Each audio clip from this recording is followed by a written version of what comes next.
blatantly Christian propagandist dismiss. What would you say your biggest accomplishment is? What field?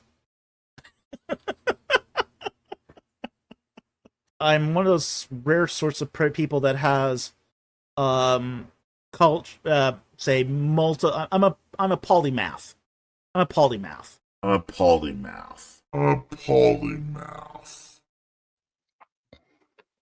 Amazing. Yeah, I know. I am not. I'm not a polymath. So neither am I. Let's just get that out of the way right now. Hey guys, how you doing? Hi. Hola, mis amigos. I'm doing. Guys, look. No, not that way. Look, it's Behold. Lorence.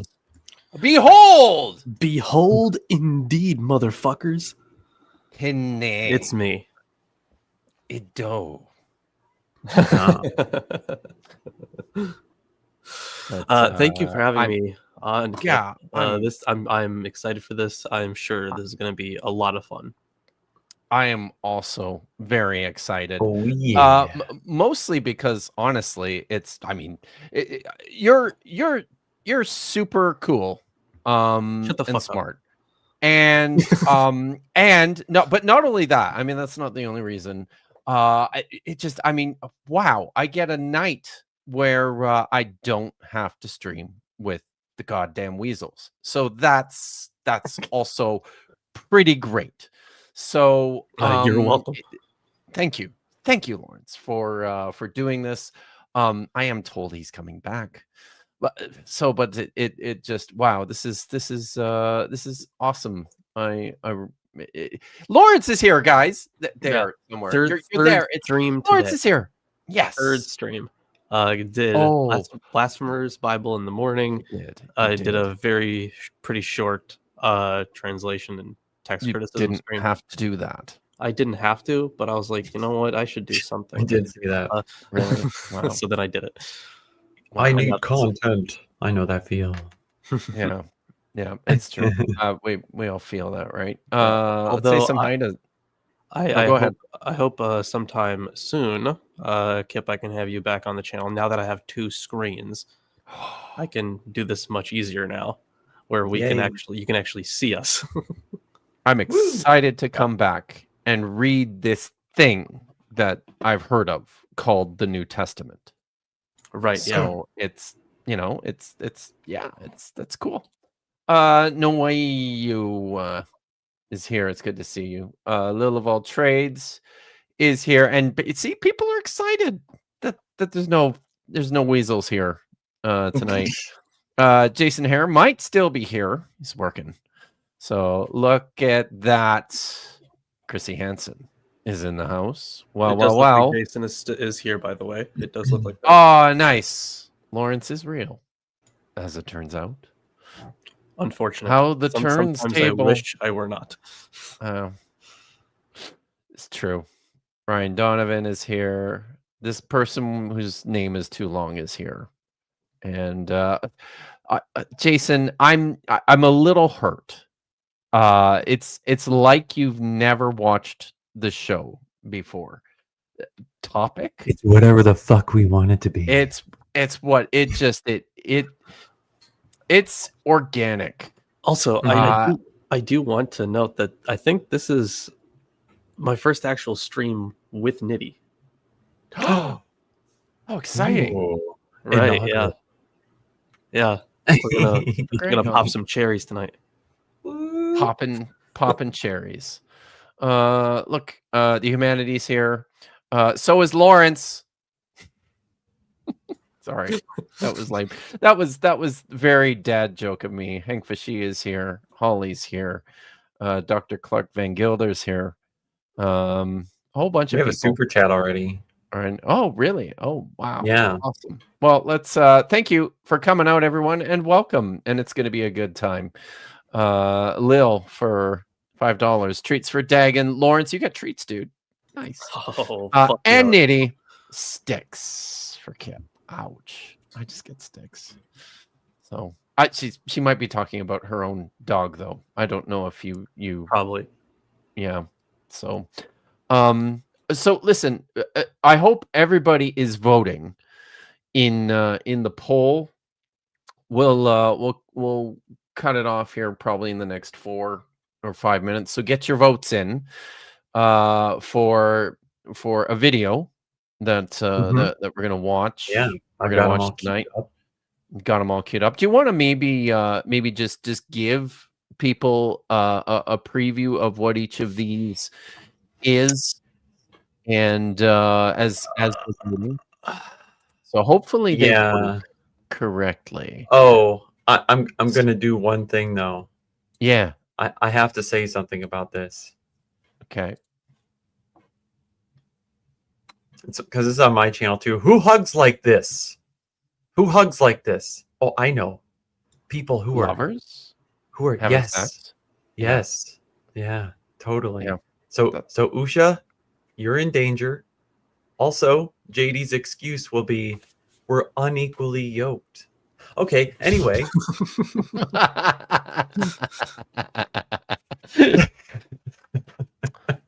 All right. So this is video 1. Oh, this title is believe, giving me right? an aneurysm. Oh my god.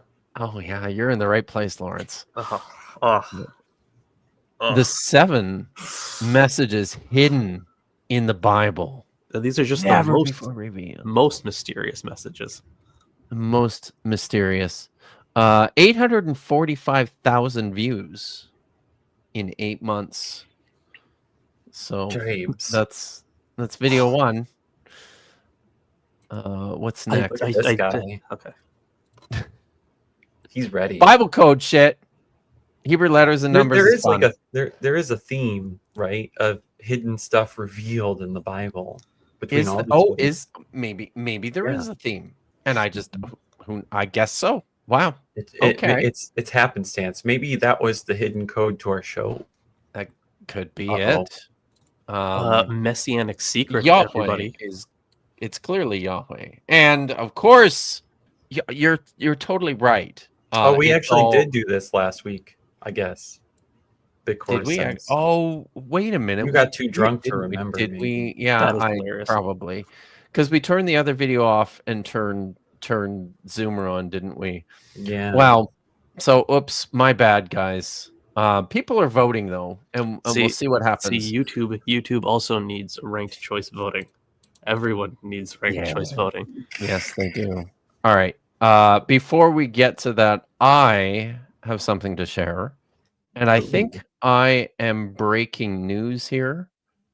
And I hope I'm not doing something I'm not supposed to be doing, but you know what? I will deal with the consequences. So tomorrow night is Bad Science Sunday, as everyone knows, and everyone should tune in. But it's also the end of daylight savings time tonight. However, that fucks everything up for a lot of people. So as a result, Bad Science Sunday will be airing tomorrow at 8:30 Eastern, 5:30 Pacific, as opposed to the usual time at 9:30 Eastern and 6:30 Pacific. So that's for tomorrow night, and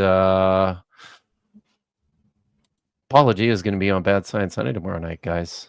Dude, thank you for addressing some shit from Morgue. Dude, okay. I'm definitely going to watch this because Morgue has... Okay. I matched with someone on Tinder, and we were both religious studies majors. And this was a while ago. I stopped talking to her, and you're going to see why. We were both religious studies majors.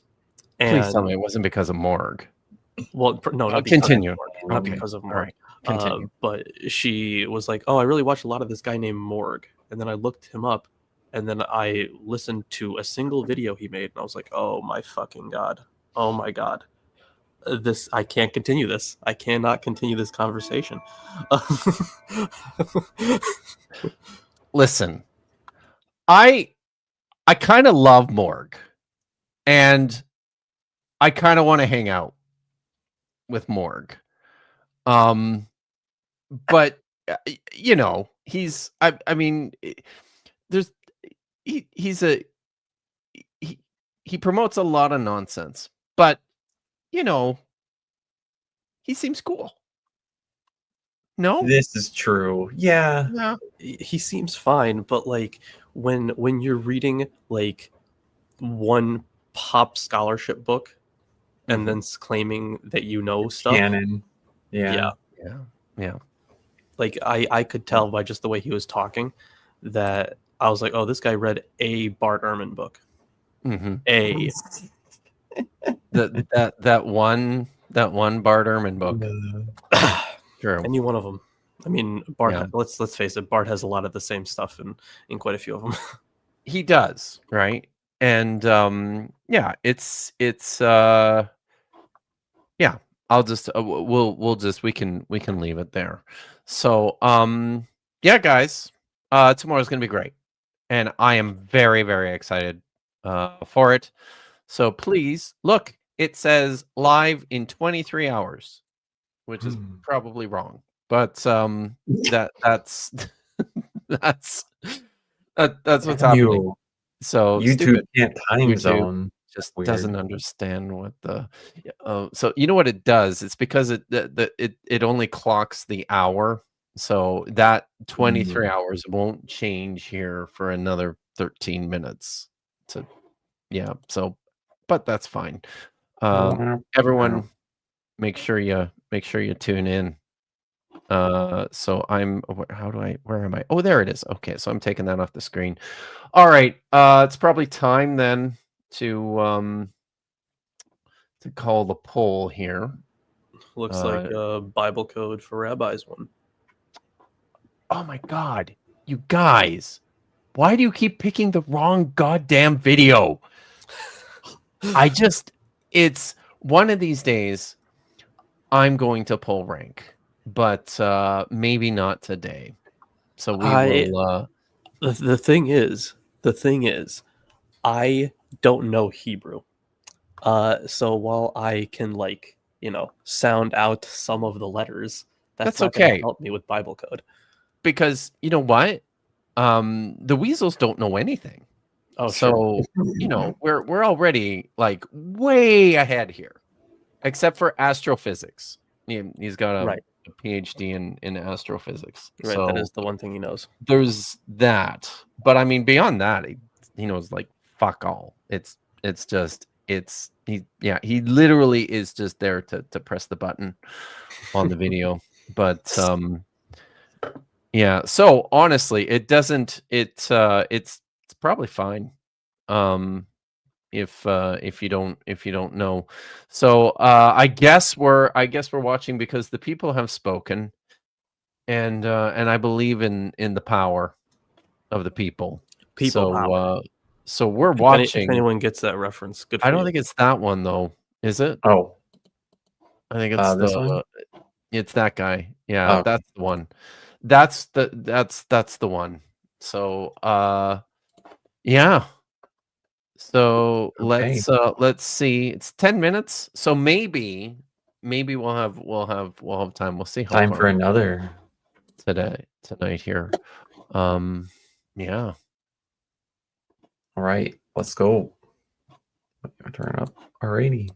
As you study the numbers, as you see the connection, it always blows my mind. And it shows us how God is in the details. Shalom, I'm Rabbi Jason Sobel. Welcome to Hebrew Letters and Numbers. I am looking forward to going on this journey with you. Wow. That's not the name of his channel, is it? Hebrew Letters and Numbers? Or is that just the name of his video? No. Rabbi Jason. Oh, okay. Official. So man, he might have other videos we might want to peek at too. So perhaps, right? Yeah. Oh, how God is restoring the Garden of Eden. Oh man. I have driven Jason gold mine drink here. All right, let's do it. There is so much incredible wisdom and revelation in the Hebrew numbers, but I want to briefly begin by sharing with you a Wisdom. few foundational Wisdom and thoughts. revelation in the Hebrew numbers. So, I mean, Gematria, or yeah, I think he's talking about the gematria here, right? Okay. And there's certainly there's great significance that you can draw from numbers hold in the on. Bible. Oh yeah. Apparently, he's a Messianic Jew, so Yeah. it means he's basically a Oh, Christian. good. That's Now, perfect, isn't I it? took from my glancing reads of Philo, he's not so much a gematria person as drawing connections between the numbers of like things that have forms or like numeric representations to get that enlightenment and wisdom. So was that more common than trying to like parse out words into numbers? Do you get what I'm saying? Like there's Sorry, some say that again. significance. I was only So not paying Philo attention. saw like a magic or an essence or a meaning behind the numbers that are already in the text, or the numbers of concrete things, not parsing out individual words for like So I'm not sure character about numbers, right? I'm not sure about Philo himself, but at Okay. least like during put me on the big screen. Okay. Not sure about Philo himself, but I know that at least after the slightly after the translation of the Septuagint, there was a lot of rabbinical push for really, really caring about the Hebrew text, like a lot. And obviously you couldn't do that with the Septuagint. So everyone had their little camps, but the like that period was, God, there was so much stuff coming out, so many commentaries and interpretations in comparison to for the time it was a lot, where there was so much like parsing out as much as you can from what you and I would say is basically nothing, but Okay. they just kind of pulled stuff out of their asses sometimes. There was I think there's a parody of this practice, not this specific practice of gematria, but there's a parody of what rabbis were kind of doing for a long time, pulling something from nothing essentially in their interpretations in Ex the nihilo. alphabet of Ben Sira. I think that part of the reason that the alphabet of Ben Sira was written was because the author was kind of making fun of a lot of trends within Judaism at the time. Okay. Because if you look at the way that it's set up, it's very it's cool. It's a lot like a Talmudic source. It's not a Talmudic source, but it's similar to it in that there's like, oh, here's this question or a query or something, and then it's like, here's this answer, except the answers given in the alphabet are absolutely ridiculous. So like, I Okay. think it just kind of takes what they were doing and ramping it up to 11. Okay. Yeah, I guess my point is though, like the 3s and the 12s that and the 4s and 7s are the only things focused, not, well, here's the word hamash. I'm sorry, I'm not going to try and say a Hebrew word. I'm going to fuck that up. But like counting the characters and all that shit wasn't really a thing then.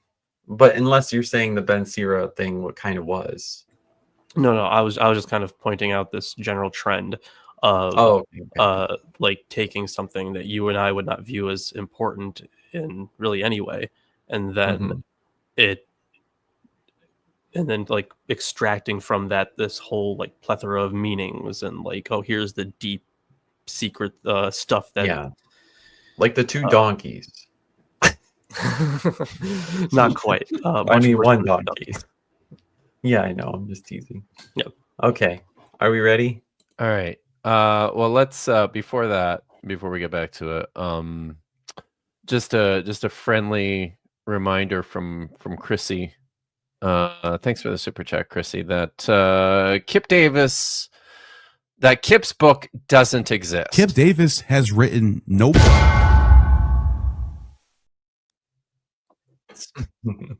I have a copy. Here. Ew, it's on my phone. There you go. Oh wow, it's on your phone. Amazing. So It does suck that you crossed out the title and the subtitle. why does it suck? I thought it was. It's one of my means I favorite. can't. It means I shouldn't read it. That's what Well, that that's means. why you should. You just it's It's the creating appeal of the forbidden. desperation to buy it and Oh. to find out. Right. By the It's way, the forbidden fruit. I have to tell this story because I think this is actually really cool. So Sacred Cow Diner designed the cover and I thought did a phenomenal job. And the one request that I had when he was putting together designs was I said the Ta'anak cult stand has to be on it. So he, that's the object that's in the center there, the red object. I received a message. I guess it was 2 weeks ago, maybe a week or 2 weeks ago, from a guy I didn't know. Reached out to me and said, "Hey, noticed your book there on Amazon, and thought you should know that the photograph of the Ta'anak cult stand that you have featured on the cover there is actually a photograph that I took and that I use for promotional purposes for my store. I make these replicas of the Ta'anak cult stand." Oh. And then he said to me, he says, "You're welcome to continue using the picture. All I want in return is just that you like add a byline somewhere in there, giving me, giving the appropriate credit for the photograph." I'm like, "Yeah, like Wow. 100%, absolutely, right?" Yeah, so what a nice person. the story is not over.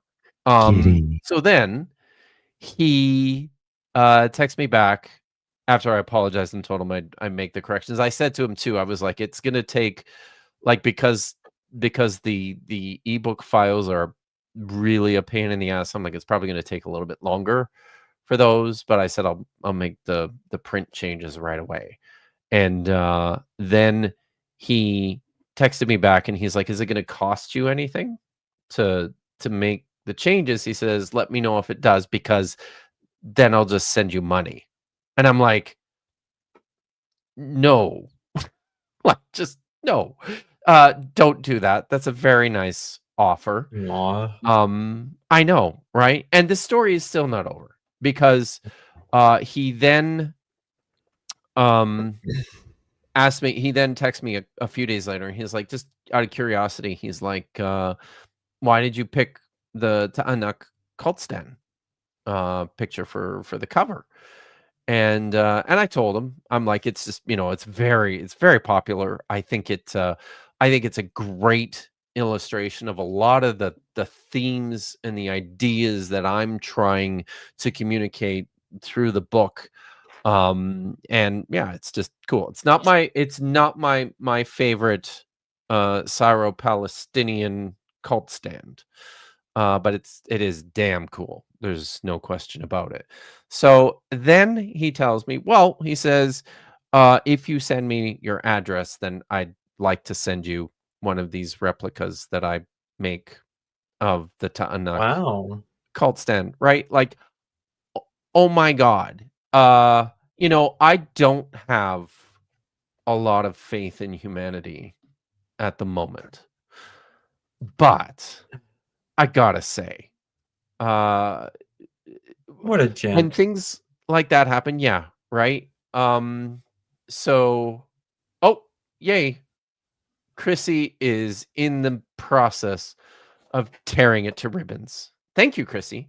I very much appreciate the fact that you're going to destroy it. Ooh, Alpha has a question. Oh, time sensitive question. Shinner Black, Sam Adams, or Guinness? I don't know. I bet it's none of the above. What you're drinking? Shinner Black. Oh, what am I? I am actually absolutely yep, none of the above. I don't know what Shinner Black is. I'm sure we get Sam Adams somewhere, but it's not most. And honestly, right now, I'm absolutely not drinking anything American. That's for goddamn sure. Yeah, good luck getting it in there. Oh yeah. And Guinness, I'm not a big fan of. I usually drink only locally sourced beer. But tonight, believe it or not, and I just got I went to the liquor store tonight and I for whatever reason, all they had Oh, crap. was like Shit. this but look at the size of that bottle.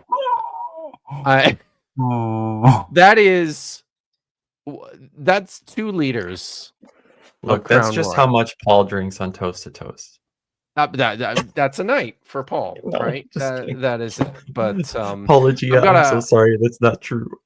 I got a glass of wine right now. So, but we will open the bottle of Crown here.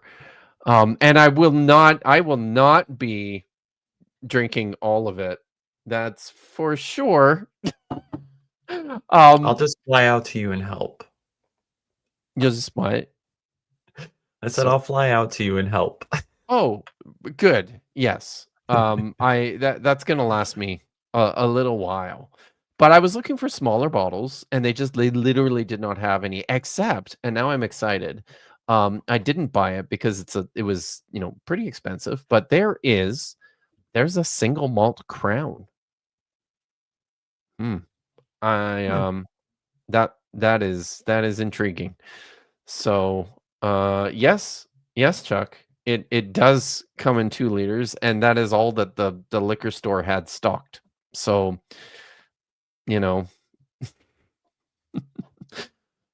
anyhow, shall we discover more about what the fake rabbi has to say here? Okay, let's do it.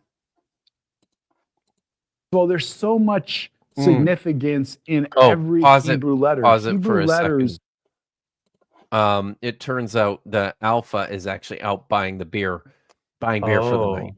Okay. So Sam Adams, what was the chat said Shiner. The chat said Shiner. Mm-hmm. Lil said Shiner. So yeah, I would lean that way too, because yeah. Also, I think and I'll go with Nitty's gut here, but oh my God, Lorence, your cat. Oh, that's adorable and amazing. Is he gonna stay there? Like if you just didn't move yeah, for the rest of the show, would he stay there? Like he might. Wow. But oh my God, he does this a lot. He does this a ton. Like this makes working really hard. Indeed. So I can see it, but adorable, hard, but adorable. That's true. So this show is also community building for those who don't understand that. What do we not understand? Because we don't always just talk right on the topic. You know what I mean? Oh no, there's no topics. Yeah. There's no topics in this show. Oh. So right, let's press play. Hang on, let's go. See what cosplay. See what cosplay Jewish guy has to say. Significance. What if he was actually Jewish before he converted to Messianism? Listen, would you feel bad then? No. Oh. No, because was that okay? No, and here's why. It's because Judaism is an ethno-religion. It's Ooh, scandalous. it's a point of contention where, like, there's not there's a great range within Judaism, in terms of how you can how one can observe and practice, um, and commemorate. But there's a hard and fast line drawn across the board that Jesus is not part of that in any So it's segment of its. like a reverse cosplay, like Oh cosplaying his yeah, old self, maybe. Maybe. I mean, if they're legit earned the title rabbi, right? But would that have been I so before or this would after? this would surprise me, and I'm just dubious. Jason Hare I wonder, here points you out it's know, mostly people who grew up ignorant of Jewish texts that later convert to Christianity and then declare they were always all too Jewish. It's yeah. Sorry. yeah, you know, that makes me wonder. Like, there's a conservative radio station in Ohio, but they're like nationwide. So, but they always have like the stereotypical like Jewish upbeat music. I say that loosely, so everyone I understands that I understand that. That I think we stereotypical, recognize the stereotype. Yeah, yeah. and then they have a rabbi come on and talk about like the significance of the feasts or Sure. just anything related to the Hebrew Bible, right? And now I'm really questioning if the person who's describing it actually had the title rabbi before converting, or is retroactively adding that Jewish identity marker to maybe some of their like lineage, or how much they study, like a little bit of their lineage plus how much they like Hebrew, The right? person on the radio, Yeah. but he's presenting himself as as like a Jewish person, No, right? I mean, in so much as using the title rabbi, right? Which is supposed to give the Oh, listener this idea like, oh my God, yeah. he's a Christian rabbi? He must Oh, really know his shit. he is a Oh messianic. yeah. Yeah. Oh, yeah, okay, no, like, and here's the thing, and I'm going to, I mean, Triceratops, uh, this is one of the vanishingly few things you can get most Jews to agree on. Eh, y d no I mean, not Jesus. It's wrong. just it's literally like, it is just that simple. Um, to the point, and I suppose because the world is big and there you're gonna find you're gonna find outliers everywhere. So I suppose there's instances. There's probably a rabbi out there somewhere who, you know, uh switched teams and became a messianic. There's You probably know, a guy out there. But to listen, to, to this is not the way. It's it's just not. well, So no you Waye says my mom thinks black Hebrew Israelites are authentic Jews. Now I'm oof, curious if oof. I go there. I for a while the algorithm had me connected to Black Hebrew Israelite like debates and live streams. Now I'm wondering if they would call themselves rabbis at times. And I bet you they do. There's But an now I'm actual. also like brain teasing if it would ever have made sense for a Christian.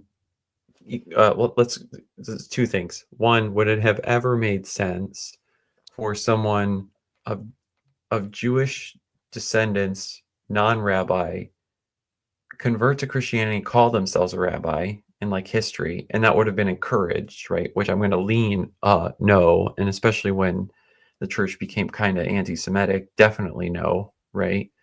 Or if someone who was very Jewish, was a rabbi, converts to Christianity, would they keep that moniker of rabbi? And I'm also leaning no, like, because that's a strong identification of a relationship to the law, right? And you would be like, well, I don't know. I've been set free from the law. Why would I want to keep this title that associates me with just being Hebrew, right? Hmm. Or Jew? Like, it does this. None of this now. Now it doesn't make sense, and I don't even want to hit play because I You should- know You that should none just of this hit shit's play, gonna make sense. honestly. I am interested in reading a history book from the Black Hebrew Israelites, how they think everything happened. But at the same Right. time, I know that I would just rip what's left of my hair out. So You might as well read about Yakub or whatever. Like, Every Hebrew letter. Hebrew letters, from a spiritual perspective, are the building blocks of creation because God spoke the world into existence, and He spoke the world into Oh. existence with words. Words are comprised of letters, and so the letters Okay. are the building block. They're, in a sense, the spiritual So- DNA of all. Hold on a minute. So that's so that's where we're going here, right? Is mhm. that God spoke Hebrew when he Oh, yes. when he spoke things into existence, right? That's Mm, that's the implication, I think, isn't it? right. Wow. That's know, interesting. As I was exiting my convinced state of Christianity, I came up with this question: how do divine words become objects? Like, it doesn't actually, saying God did it actually doesn't give much explanatory power to what, you know what I You're- mean? you're right. You're right. But I feel like I have read a Gnostic text that actually does try to explain how. It's probably in like Nag Hammadi somewhere, but I for the life of me I can't remember if it actually covered this, but it said that whenever wait, maybe it was in Third Enoch, whenever God speaks, an angel is created. Ooh. So like every word is like a new angel. Wow. And That's cool. so right, so it's a new it's a new creation all by itself. So they did have A mechanism. right, you right, will. some kind of mechanism, right? Gotcha. If you want to call it that. Yeah. It doesn't explain much unless you're just saying the word magically does a thing, right? Oh, okay. Yeah, like 'cause the thing is, yeah, the word being the creative power that was hell. Even the Stoics even like believed that in a pre-existent logos, right? So like you have and then this is all throughout Christian literature. The word is the creative power. Yeah, yeah. And from this they're Not a pulling stolen concept at all. No. right. Yeah, not even a little. Sorry, appropriated. It's maybe a better word. Right, appropriated. Yes. Yeah. So it's very much like how would I put this? So you have like this idea that like each of the letters themselves has is some kind of like I get where the idea of each of the letters themselves being like some divine message, but I don't remember like there's certainly parts of plenty of apocryphal texts and pseudepigraphal texts that talk about like Hebrew being the divine language and that it was Mhm. given down to the Mm. people. I think it's Mhm. even in the Apocalypse of Peter, for example. So, or sorry, the Apocalypse of Paul. My bad. It's in the Apocalypse of Paul. So, there is something to build off of there, but that is not how word construction works. It is inconsistent because they are pulling out different things from each of them, even if they are created with the same letters. Oh boy. Yes. Look, guys, So- if Okay. we ever are doubting God and need to hear his voice and what the divine language sounds like, I'm pretty sure that we can get the right numbers from just a little bit of hearing some divine language. Here we go. Mahanda akasata, reke yamanda raboko sokota, ronda yakande eke seke la mama manda rabakase, meta rabakande la babakaso, yalamana niana no, sakayato yakande, yamakato That must be quite an old video. You know what though, Kip? You want to know something about that video? Mhm. That is the Trump administration's spiritual advisor. It's true. I did know this. We're so This fucked. is Paula White. Yeah, right? So, just a couple things, right? The real Mally asks, I'm curious why Messianic Jews don't just call themselves Christian. Is it honestly, it feels like the main reasons is for the cultural capital evangelicals give them. And that's kind of that's where my gut is too, right? Is that this is all just kind of the grossest way, maybe not the grossest, but it's pretty gross If to you're just viewing, continue this fetishization of Judaism that evangelicals love to do. They love this. They just love it. They do. Let's see. if you're viewing it from a standpoint of like the law and Jesus being a culmination of it, then they could also view Christianity as like, you know, going further past that point. So like, because they have Yeah. you know plenty of like very respected theologians across time. Like a lot of people are more interested in what, you know, some church father, what some like or what some preacher said than they are Mhm. in like the actual text of the Bible. So That's if you're fair. viewing it from Yeah. that perspective, like I don't know, maybe. Well, so I did a quick yes. I did a googly, but I was trying to just scour my brain for any time in history it would have made sense or they would have gotten away with like using this title in a widespread manner. And I'm Which just like, title? Messianic Jew, right? And I'm like, it just seems so weird. Like there's nothing in the books that I've ever encountered, right? Like about Christian history throughout the West where it was like Messianic Jews were X No. involved in Oh, X, right? No, But because hold on. it's not a like it's in Right, because it's not what it, and I looked it up and it's like the general responses I have here are that it started in the 60s and 70s yes. through the Jesus movement. Yes. Which, again, like as Chrissy Exactly. said, See, it's this is why it just doesn't get any respect from me, from every Jewish person I've ever known, because it's not real. It's just Vish calls it Jewish cosplay, and she's right so to that's where we do got that. it from. Yeah, and Right? she's a Like it's cosplayer. She knows. just yes, that's just what it is.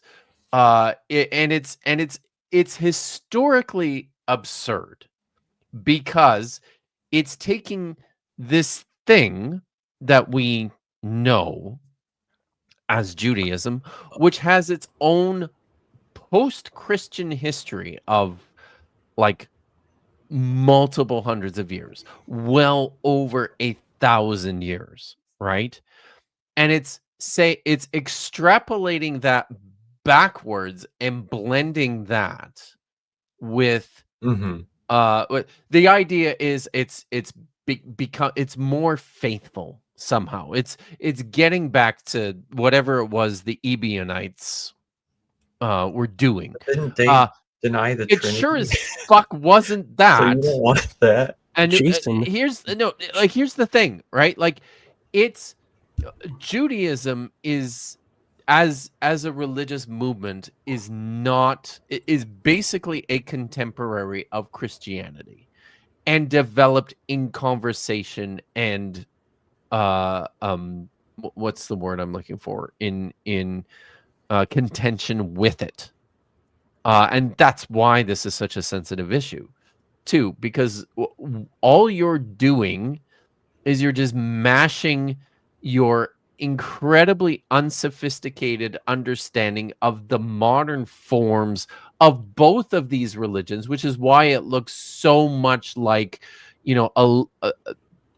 bits and pieces of modern American evangelicalism and bits and pieces of modern American bits of Judaism, and it's just That's why they smashing play the these things stereotypical together, music and on you the radio. and it's neither fish nor fowl.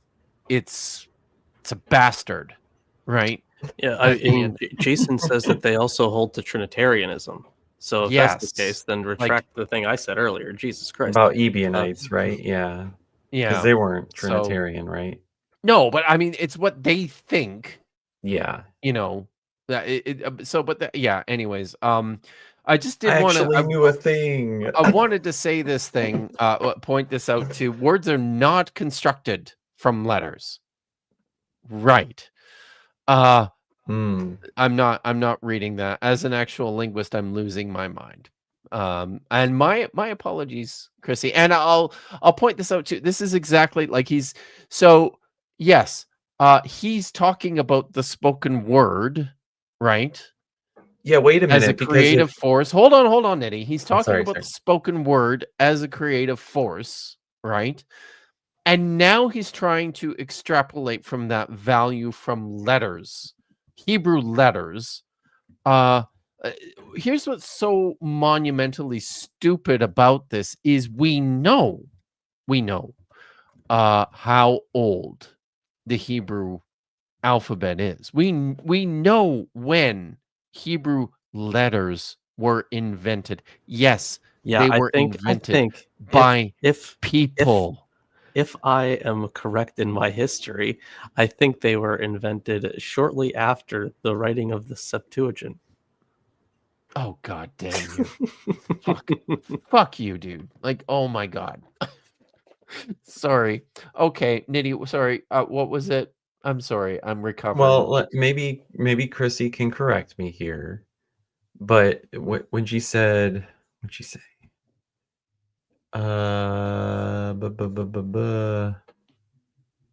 She said, God damn it. No, it wasn't that. It's about being a linguist. That though I got that language. here. Oh, words aren't made by yeah. The thing they just had. Yeah, the letters are representations of the sounds we agree make a thing, Mm-hmm. right? And those letters most could part. be anywhere and everywhere, right? Like Mhm. I could represent the word color with 3 symbols, right? And that's This what is- makes the word to me. So this is Oh, where okay. Chrissy says not always, actually. Okay. so this is Hold on. this is where There learning is, listening. to my knowledge, there's one language that was not it was written first. It was it's a Celtic one. Oh, that's interesting. Hold on. They wrote it in like in the cracks and rocks. Oh my god. Was it Oman language? What was it? I don't remember. I don't know, but while you're thinking about that, are you? I'm done? googling it just to remember the name. Oh, okay. While you're thinking about that, I'll just point out, like, this is where, like, I'm presently taking Akkadian with Dr. Joshua Bowen, and this is something like Akkadian is written with cuneiform script, which is not an alphabet, right? It is based on phonemes, which means that, and because there's so many different representations of different combinations of phonemes, there's no standard way of actually writing like anything. It's all just being sounded out, right? But in terms of the combinations, you arrive at you kind of have to sound everything out, even just to know where you're going. But yeah, it's It's the Ogham language. Okay. Hold on, I'm gonna put it in the live chat too here. If you guys want to look that up, I'll put it in our mutual chat as well. But yeah, that's the one that was written and not spoken, I think. Yeah. And yes, you're right. You're right, Nitty. Hieroglyphics is like, it's also not, hieroglyphics is not an alphabet. It's also not a language. It's representations of. So this understanding of language is really it's what I like to call when apologetics engages in the makey-uppies. The makey-uppies. Yeah. Should we push play? All of creation. So the shape of the letters are important. The arrangement of the letters are significant. Hold on. Can we pause it? I'm sorry. Really sorry. The shape of the letters is important. You heard that. The shape of the letters is important. Jesus Christ. I knew that was going to give. So God damn it. So Hebrew, what do you do though? What do you do when over time? I missed it. I apologize. What do you do when over time those things shift? But anyway, go on. Or just are like, so what we know as Hebrew, written Hebrew, it's Aramaic. Hebrew, modern Hebrew, and then Hebrew all the way back into like the early Second Temple period used the Aramaic script. It's not the Hebrew script. It's not Hebrew, especially when we're talking about the visuals here, right? When we're talking about what's written, it's Aramaic essentially. It is Hebrew. It's the Hebrew language as represented by Aramaic script. So is it kind of like the same thing with like how cuneiform script was used for many languages? Is it like that? Yeah, I guess kind of like that. Or you might think about, because from somebody who does most of his work in Greek, you might think of it like Coptic, right?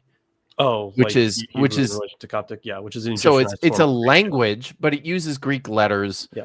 Or like Cyrillic is a not as great an example because there's extra letters there too, right? But it's like so it's Hebrew has, like, there is a script, there is a written Hebrew language. It's just not something that anybody has really seen in a very long time. Even by the time of the Second Temple period, that nobody was using, we call it Paleo Hebrew. It's properly, I think, identified as Canaanite or possibly Phoenician, even though I don't particularly like that as a label for it. But the texts that we have from the Dead Sea Scrolls that are written in so-called Paleo Hebrew, from Hasmonean coinage, where you see things stamped in so-called Paleo Hebrew. Even that, this is part of a nationalized effort in the 2nd century to resurrect is ancient Israelite culture, ancient Hebrew culture. So they started doing things again after hundreds of years in this ancient Hebrew script. But it's like it's a dead.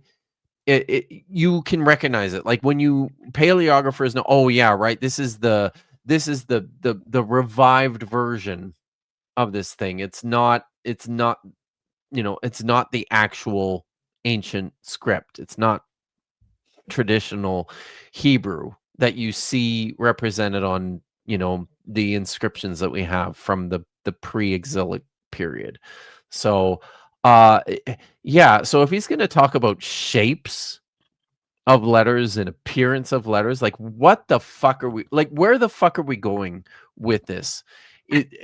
I am. Does handwriting count? Is that a factor in this? Handwriting. What do you mean? Cursive? What? No, you said the shape of letters. Yeah. So, yeah. So that's what he goodness. was saying. Where we paused it, where I got upset. He's saying that the shapes of letters, of the Hebrew letters, is really significant to the meaning of the text. Okay. That's what I heard. Did somebody hear something different? I was dealing with my cat. Yeah. Yeah. But if he's talking about the shape in which you write them, or is he talking about like a platonic form of the letter or something? No, it's the shape of the writing. I guarantee you it's that. I feel like it's got to be that, right? This guy, if this guy busts out platonic form of writing, I'm gonna Yes. pour this Oh my this God. fake beer all over my chest. All right. Because hey, and what I kind won't have to, because I know that won't happen. Tell us, Ninny, what kind of fake beer you were drinking this fine evening. It's it's lifting fog. Have you? This is not one that you've featured on the show before, No. is it? No. No, I haven't. How is it? Also, it's good. It's like a cream soda of a beer. Nice. Yeah. That actually sounds So good. kind of Wait, make me big again. yeah, kind of like Kilkenny. Oh, you have a cat too. Hello. It's hard to see your cat because your cat is black. But look at him. She's sneaky. Aw, But yes, this is Kit Aw. Kat.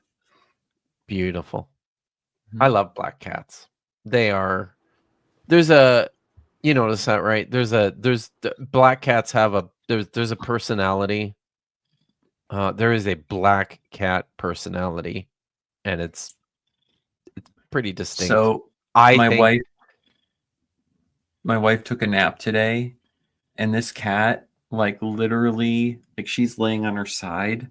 The Mhm. cat looked like a stuffed animal that she had kind of thrown over her arm, because it was like right up against under her neck, over her chest, and the head is just like over her shoulder. And I'm like, you got a freaking stuffy. This cat is amazing. She's funny. that's Okay. awesome. Let's Okay, hit play. press play. And for everything that we do is that Hebrew is alphanumeric. Not many languages are alphanumeric, but Hebrew is. What that means is that letters also symbolize numbers. Every letter has Is a that true? numerical value because if I don't you were know. to- I honestly don't know if that's true. Well, Greek So does somebody it, help me Roman out. does it. Like if you're talking about a number Yeah, system. Roman does it. Yeah. Yeah. Like I said, Greek does it too.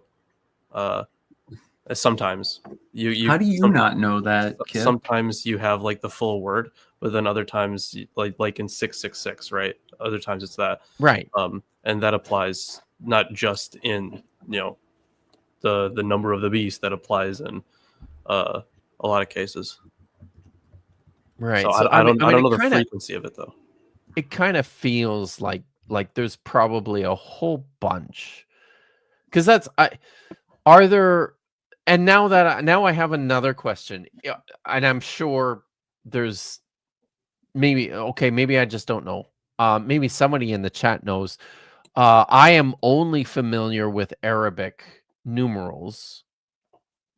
Is there another number Other than Roman system? numerals? Yeah, but those are just that's just what you said, right? That's just Latin. That's just Latin Isn't that what he's talking letters. No, but but Arabic numerals are they're distinct, right? It's thing. not alphanumeric. Gotcha. Is there another numeral system Hexadecimal. that's not Yeah. alphanumeric? I don't know. Chrissy says hexadecimal. That is an alphanumeric code. Hexadecimal? I use it for my job. Color values are in hexadecimal. Oh. Okay. Not so much anymore because they're moving to OKLCHA. Mayan numbers. Oh my god, I haven't studied Mayan in forever. I've never studied Mayan. Yeah, they oh my god. I remember the lines, right? So you have the lines, it's kind of like tallies almost. You have the lines and then you have dots, but the lines are the round numbers, right? So but I don't know what script they actually use. So it's been a while. So yeah, just throwing it out there. I think what he's talking about is not that uncommon. I'll just say that. Yeah, I don't exactly know the rate, but other languages do definitely have that. But it's not like they always represent numbers and never letters. So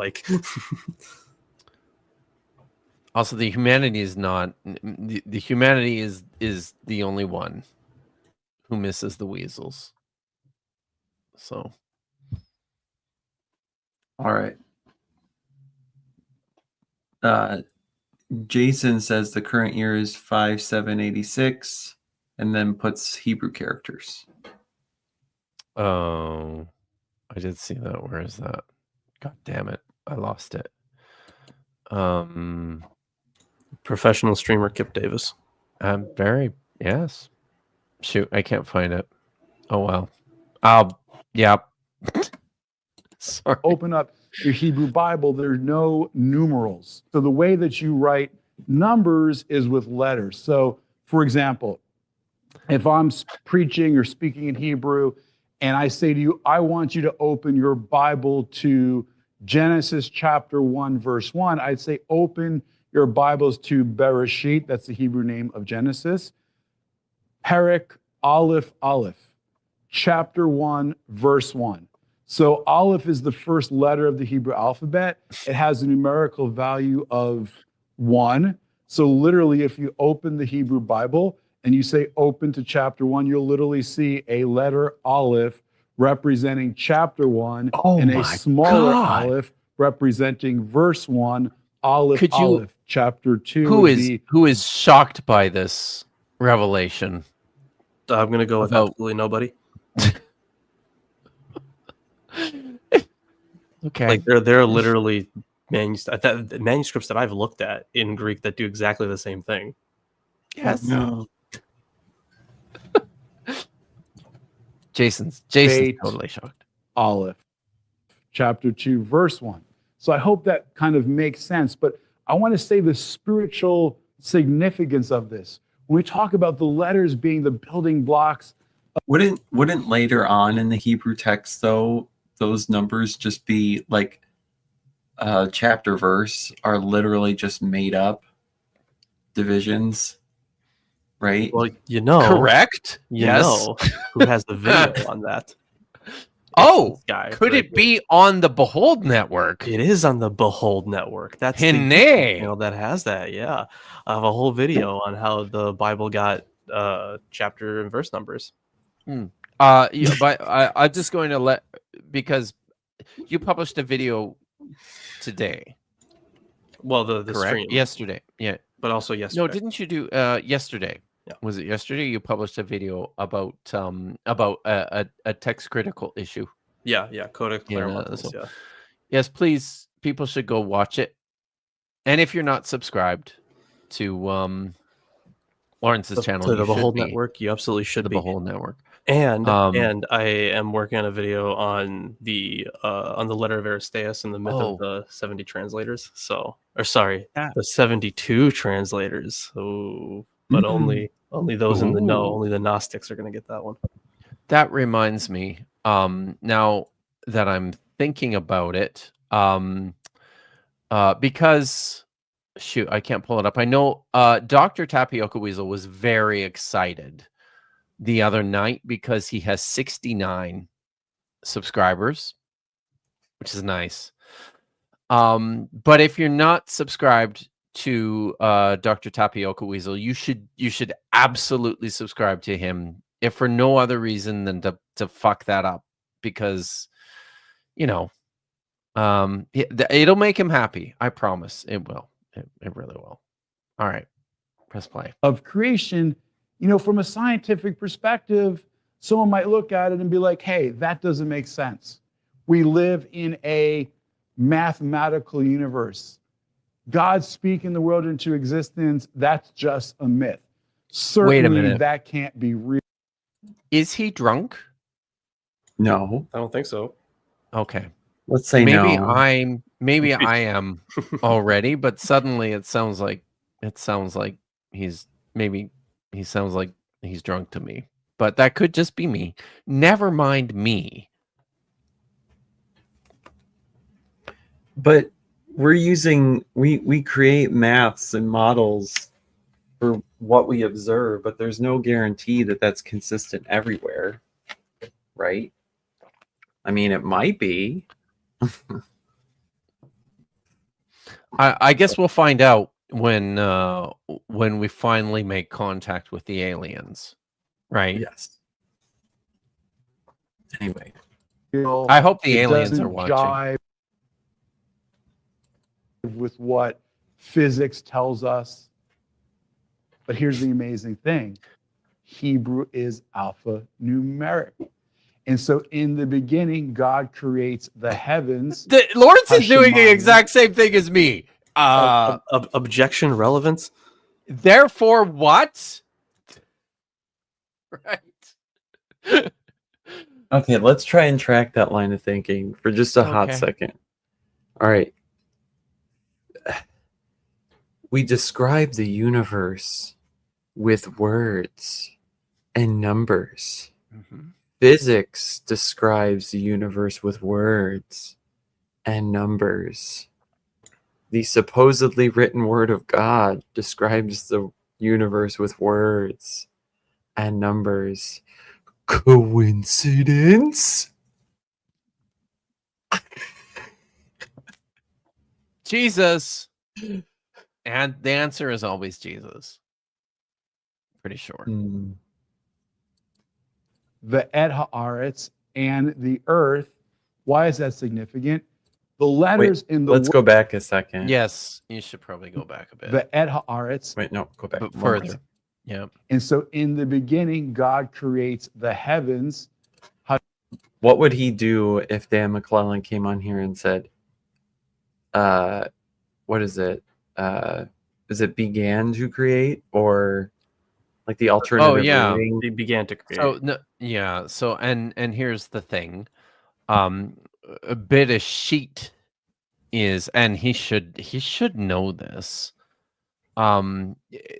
This is a, in scholars, there's tons written about this now. This is an adverbial clause, right? This is how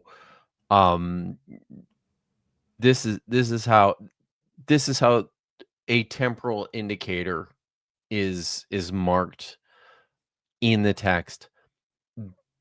Almost everyone agrees now that the proper translation of that is when God began creating the heavens and the earth, and then the earth was formless and void, and then the wind of God hovered over the face of the waters. So it's all part of it's part of this chain of introductory clauses, but it's not in the beginning. And the reason we know it's not in the beginning is because of that word, the. It's not there. Right. It's not. And it works this way virtually everywhere else in the Hebrew biblical text, with the same construction, bit a sheet, to say when such and such began. So Mhm. why are we making this exception for Genesis 1 verse 1? We Yeah. just should stop doing that. Well, the whole chapter, the introductory chapter, then makes a lot more sense if there's already stuff there. Like, what is doesn't formless and void mean there's stuff already in front of him? Yes. And you also don't need this artificial division between verse 1 and I guess 2. There is a very good study from David Zamora on that. Phenomenal study. And I used it quite a lot in my capstone paper. Nice. Yeah. Very good. Wait, so the in the beginning part is probably a result of later philosophy, though. Being read back on top no of. question. Yeah. So I'm pretty sure this is Hebrews. I'm not going to get it right, but the author of the book of the Hebrews. Do you know this, Lorence? Sorry, I'm also dealing with my cat. What's up? Oh, okay. The author of the book of Hebrews, says that God, and I don't know where exactly, something to the effect of God creating out of nothing. And yes, I do believe that. But that sounds like something that would be in there, but I do not remember. Are we supposed to? Is there supposed to be do people want to pull on something? Hebrews 11:13. Thank you. By faith, we understand that the universe was formed at God's command, so that what is seen was not made out of what is visible. So, it depends on what translation. Yeah. Because in that one that I just read, you could read that as, well, it was formed, which means there was something there. It was just reorganized into what we have now, right? It doesn't say nothing. Now, other translations do try to convey the sense that it was ex nihilo. So, like the NASB, by faith we understand that the world has been created, so by the word of God, so that what is seen has not been made out of the things that are visible. So when you say created by, it seems to, it conveys more the idea that there was a nothing which needed to be made. But if you say formed, you're saying there is stuff to reshape. Right. Does this make sense? Okay. Yeah, no, that's true. Yeah. So the is that it? The God, I forget the Hebrew for it. Oh God, what's the Hebrew for it again, Kip? Formless and void. Oh, tohu vabohu. Yes, of course. Oh my God, I can't believe I forgot that. Yeah, tohu vabohu. Yeah, it's so fun to say. You just say it. The study from Samora, and I happen to agree with this, is that he's talking. The author is saying that there is it's essentially fruitless. Like there's land there, but they don't. There are no it's not fruitful. Not land. I don't think I actually. Well, maybe he does, but I certainly don't think there's any land. But anyways, the thing is, there's stuff there, but it's not making anything. It's useless. No. It's not like nothing's coming out from it. It's barren, really. So whatever it is. you're saying it's not the grand chaos to which God is bringing order? Because that's what my preachers told me. Oh, that's there. It's- That is yeah. absolutely there. Oh, okay. Yeah. And But that, I mean, chaos is not useful, right? It's just, you can't do anything with it. It's terrifying and it's useless. I don't know. Do you have more to say about that, The Lord? same phrase is used in what is it on Isaiah? Tohu vabohu. Jeremiah uses tohu vabohu. Daniel uses tohu vabohu. I think they're describing the earth usually, though, right? Usually, yep. Yeah. Yep. So like, it doesn't. A thing is there. It's just doesn't- okay. Yep. Yeah, it's just not creating anything useful. It's barely- Jeremiah uses it to describe. He's using it in the context. This is Jeremiah chapter 4. He's using it in the context to describe basically the chaos of the Babylonian invasion of Jerusalem and the destruction of the city. So it's like it's bad.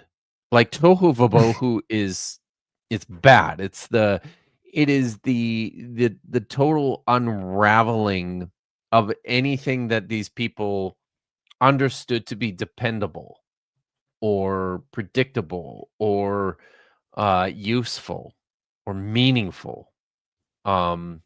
So yeah. Also, I tend to think, and I have I know I've been challenged on this by certain online creators who seem to think that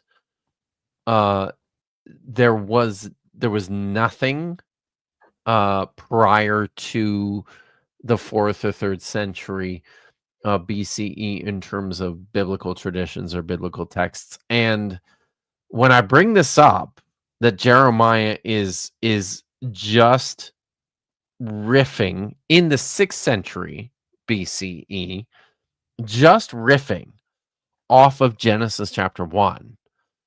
The response has commonly been, yeah, I mean, it's just a couple of words, could mean anything. Fuck that. No. Tohu vabohu? Yeah, no. I mean, it is a like if there is a fingerprint in the text that's obvious, that's kind of it. It is a to the point that we're not even entirely, we don't see, it's 2 words, tohu.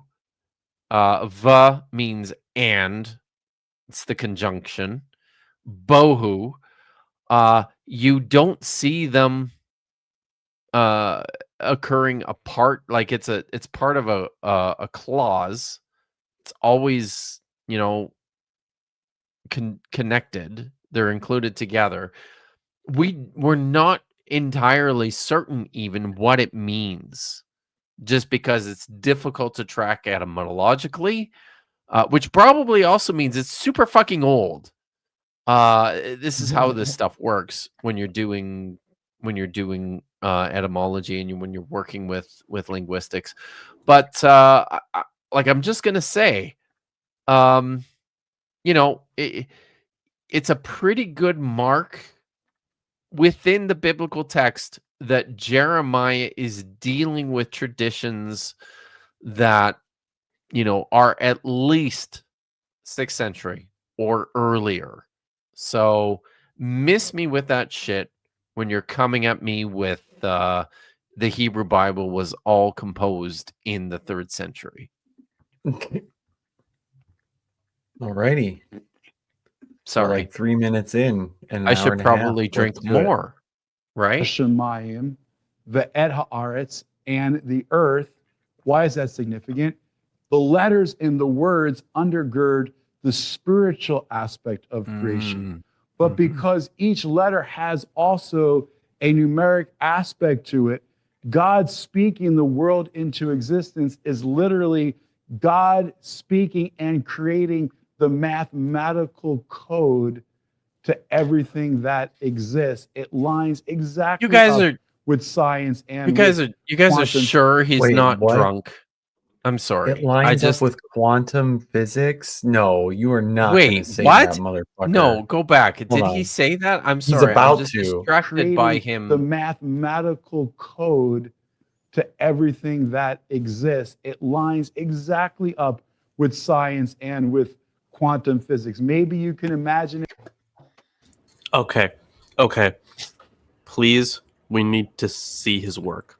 Show your work. What the fuck? What does that mean? This is where Bandy would be like, Oh my "Why are God! you Right? like Yes. this?" Yes. Yes. Okay. Suddenly now I miss the Weasels because he would lose his goddamn mind at this video. Holy shit! What the fuck does it mean? Lines up with? What does that mean? Right? What does that mean? He's gonna tell Look. us. Is he gonna Make tell us? me big real quick. Okay.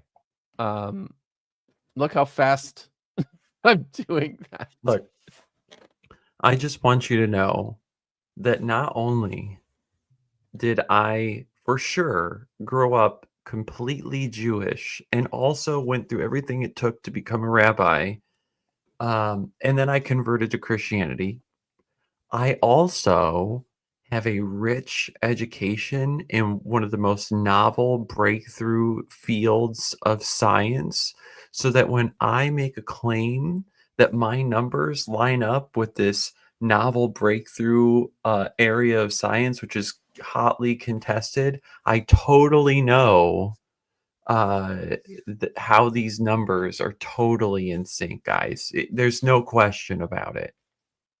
Mhm.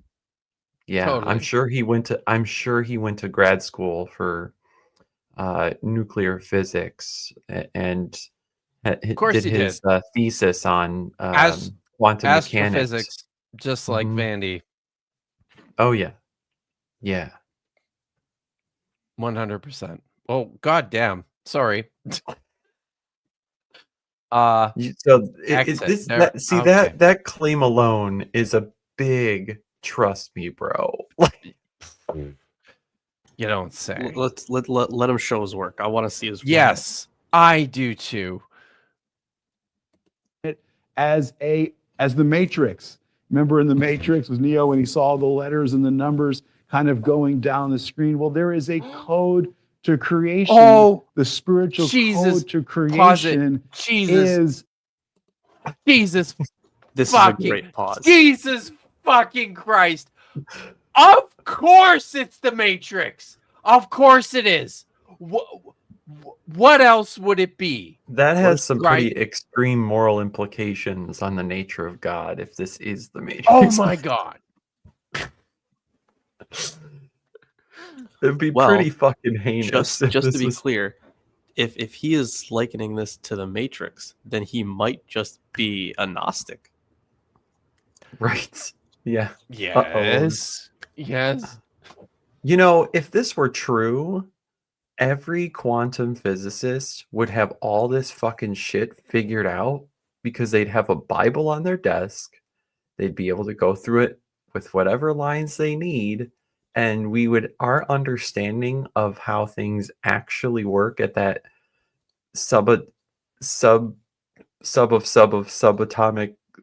world, we would be so goddamn advanced if the Bible could actually do that. But guess what? It doesn't. Man, it'd be really nice if I know that I know this doesn't exist, but it'd be really nice if there was like an ancient commentator who was able to look at this stuff and be like, wow, this lines up with like some incredible math. What if this applies to the whole universe? And then was able to describe the whole universe correctly. But that never happened because he's talking out of his ass. Yep. By the way, I am famously good at math.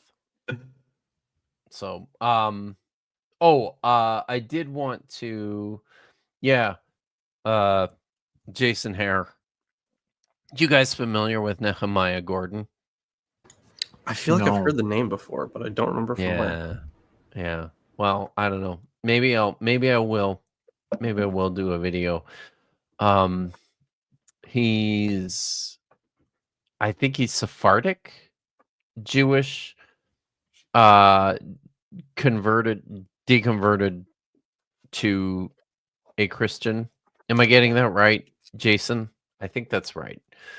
But yeah. And he has a PhD from the Hebrew University. And I gotta say, like, yeah, I mean, it's a phenomenal school, and there are certainly a lot of great PhDs that have come through the Bible program at Hebrew University. But I gotta say, I'm looking at you, Stephen Fawn, and Weston Fields, and Oh God, Kitty, no. Yeah, I don't know. Hebrew University, maybe we should probably push play. Sorry. Yeah. Okay. His word, which is letters and numbers combined. Creation is like a code. God coded creation. And literally the New Testament says he holds all things together by his word. That's part of the Also appropriating Philo Oh my concepts. Congratulations. Oh my god. Do you have things to say, Lorence? I am having a stroke. That is all I'm having I'm right so happy you're here. Not because I want you to have a stroke. That's not it. But you know. Okay. significance of Hebrew being alphanumeric, and Greek in the New Testament is also alphanumeric. Every word has a numerical value. And the numerical fucking pause, motherfucker. Okay, he just fucking said. It's like, oh, it's so unique. Oh my god, it's an alphanumeric language, but Greek, which is also alphanumeric. Shut the fuck up, dude. Oh my fucking god. You know, I wonder if wouldn't textual variants that we definitely know exist in the Christian Testament, wouldn't those textual variants really fuck this up? Like, if he wants to play this game, not just and that's across the board, right? And this is when I was still I think the very problem is unsophisticated. But go on. Sorry, no, I was just gonna say when I was still a very unsophisticated grad student in this shit, I was like, wait a minute, like, you know, I've read the Dead Sea Scrolls and they use a whole fuck ton of extra letters in their texts. It sort of fucks things up. Like, wait, are you telling me the Great Isaiah Scroll would also mess this up? Oh my god, the Great Isaiah Scroll is so for those who are unaware, what Nitty's talking about is the clip? the technical. Sorry, do you have the clip of the guy saying that the Isaiah Scroll is perfectly... Oh, wait a minute. Yeah. I don't have a word for word clip, but it's word for word. I do have this. I can say Ahavtika, I love you. I guess I need a word for word clip, don't I? But what I was going to say was that what Nitty's talking about, and you have no idea how heavy this fucking bottle is. I feel like I need two hands to pour. But what Nitty is talking about is technically called orthography, which is the fancy scholarly term attached to spelling. We're just talking about spelling differences. But in antiquity, there was no standardization for spelling.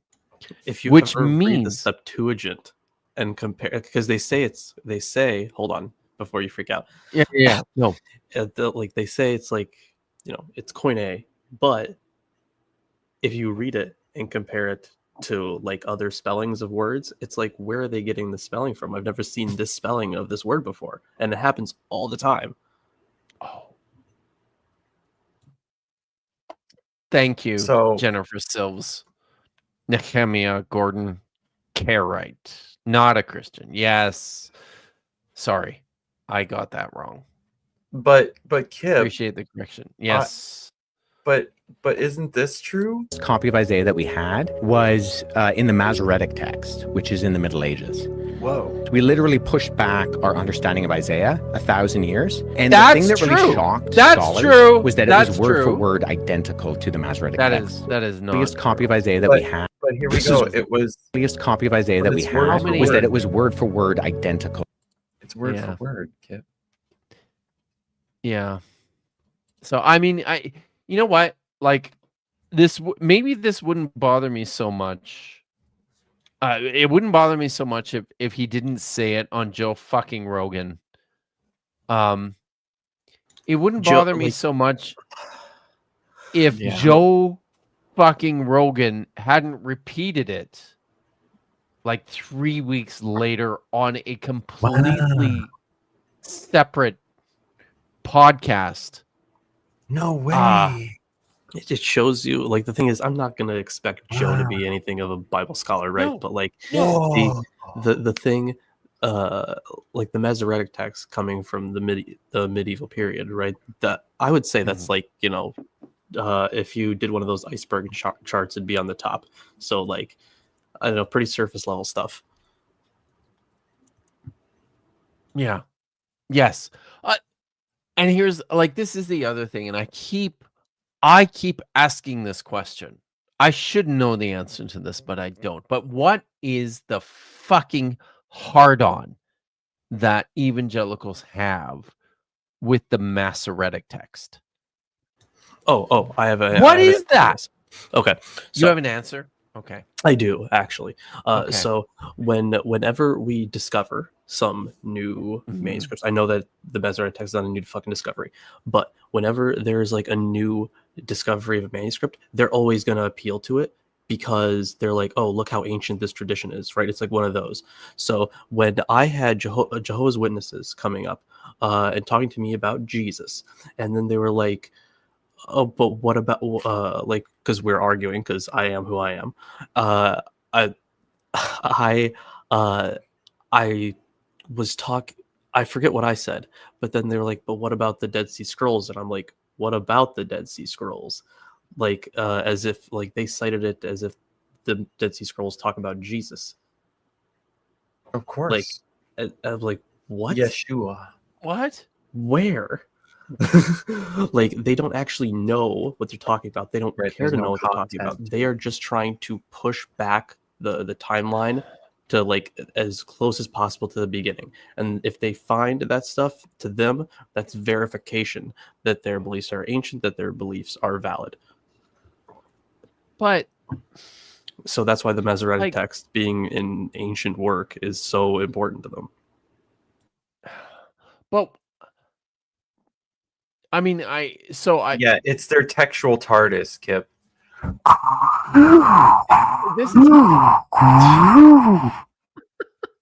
this is still breaking my brain.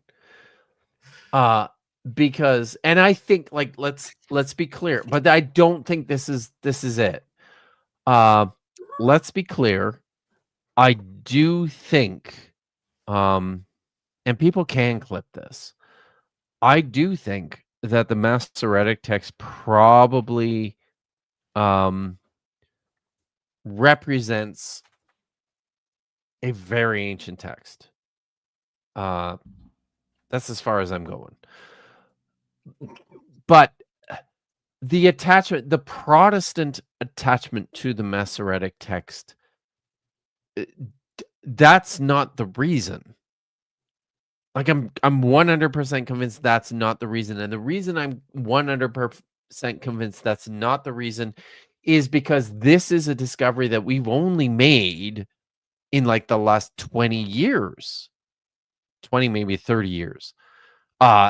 This is a thing that evangelicals have been doing for goddamn fucking what, like, I don't know, like 60, 70, 100 years. So I'm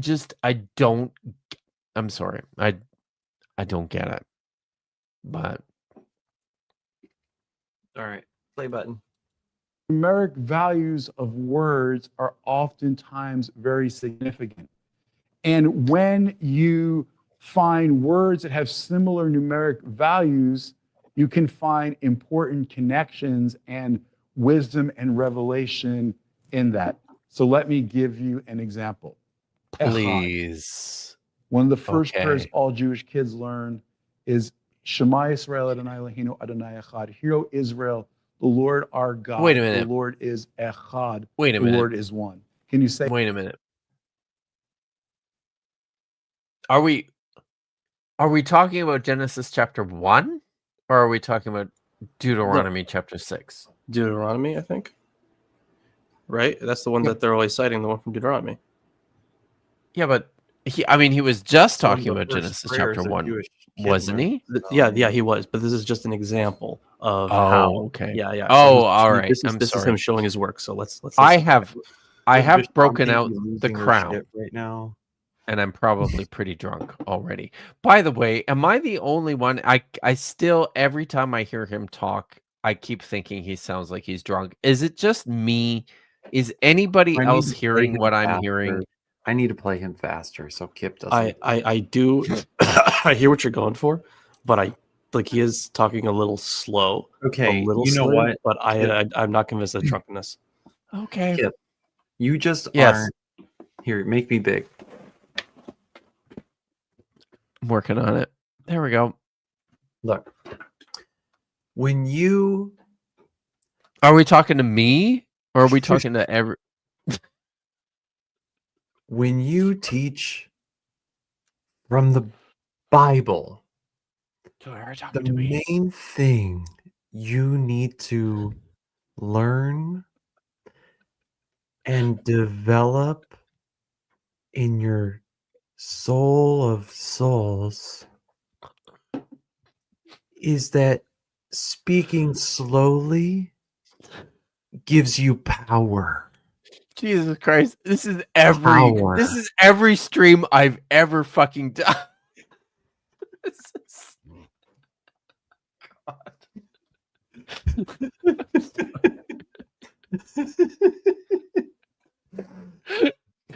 Yeah, I've convicted the chat. They can't escape now. No, it's the evangelical cadence, right? It's just this arbitrarily broken up, but let's find the word I want to be powerful. Yeah, It's like it's William Shatner. I do preaching, this. right? I do this. So- This is my. I do this all the No, but goddamn fucking but time. this is way worse. It's okay. But I this is how I grew up, right? So sorry. True time. All right, play button. Our God, the Lord is Echad, the Lord is one. Can you say Echad? You got to get the in there. Echad. Echad has a numerical value of 13. How do we get to that? Aleph equals 1. Chet is 8. That's correct. And Dalet is equals 4.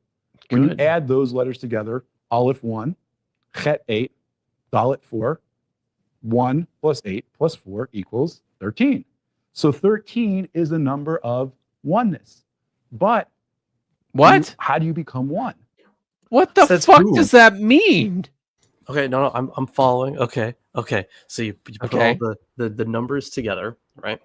And I mean, yeah, it's exactly what he did, right? You just have the numbers together, have this other value that you can now use to prove some other point. So the thing is, why are we adding them together? It's not a number; it's a word. That's separate, but this happens all the time. Apologists love this shit. They love this numerology shit. And I mean, I can't stand it. It makes me want to blow my asshole out. So I can I have dealt with this shit so much that I'm used to it by now. So I am following his internal logic. I'm happy. I'm happy that you're following his internal logic. I'm still stuck on what the fuck does 13 have to do with oneness? What the fuck? The word one, the idea of oneness will show up somehow related in to 13? 13. Yes. So that's part one of his argument. That's part one. He's going to tie it to something else. All right. Okay. All right. So, but Okay. what do you do when other cultures associate this word? Like, it's oneness according to, God, the one true God! language. It's according to God. Yeah. But cultures independent could derive this number and have, and I'm sure they don't, like Christians don't want those concepts being, because that's just one example. The whole thing has to come together in the way that they want it to. So, yeah, okay. This is Becoming a big one. fucking bottle of Crown Royal. Did you guys see this? It is fucking huge. And I have just poured my first snuffer. You'll be okay. Snuffer. All right. Rooted in love. So the word for love in Hebrew is ahava. Can you say ahava? Its letter aleph is 1, hey 5, veit is 2, hey is 5. When you add up all those letters together, guess what it equals? 13. Okay. Love is 13. 1 is. Couldn't there be other words that also equal Yes. 13 and then also be Certainly. not good for this situation? Right. Yes. Right. So, also What- that's a noun, right? And that's fine. It's fine that that's a noun. But I mean, he obviously can read the goddamn language. Mm-hmm. It's probably not a goddamn language, but I'm just sorry. He can read the language, so surely he understands that in Hebrew all words are derived from these trilateral roots. They're verbal roots. So achava is a noun. That means love. Yes, that's true. It's derived from the verbal root aleph hey vav, which means to love, which now has a different numerical value. Especially also- when go ahead. Sorry, like if you combine it with something, the vav, right? Wait a is that minute. included? You mean like when you do this? I can say ahavtika, I love you. Sorry, I had to do that. That's Sorry. fair. Go ahead, Oh, Lorence. wait. Go ahead. But the Go thing ahead. is, right? It's added to the word, right? The vav. Yes. So does that change the value if he combines love with something, for example? Does that change Fucking the value of the word? Fucking rights it does. Every goddamn time. This is just it's just so arbitrary. You just do whatever the hell you want. Like pick a word, right? Like it's just looking at the numerical. How many words in Hebrew provide the numerical value of 13, especially because the way this language works is you've got a verbal root, then you affect that verbal root by adding suffixed and prefixed elements to that verbal root to create not just nouns, but verbal expressions and adjectives and adverbs. And then you can change it even further by adding, conjunctions and prepositions and like pick a goddamn combination. And sorry, I should keep drinking. We have some super chats. Yes, we do. All right. Thank you, Jason. By the way, guys, if you haven't already, please go subscribe to the Hebrew Cafe. Sorry. Jason is a much better Hebrew teacher than I am. And he does it for free at the Hebrew Cafe. So go there. Confirming Nehemiah is Karaite, but he works with Christians and gets all his money from Christians. He gets all worked up about Yahweh being Yehovah. That's yes, I've seen that, and it drives me goddamn fucking nuts. Thank you, Jason, for pointing that out, because I'm probably too drunk to do that. Jester, it's good to see you. Well, you see, if you would just, I see what you did there, devote your career to studying even part of one book, you, Kip, would understand that book said a thing. Oh, Obviously. Kip Davis has written no.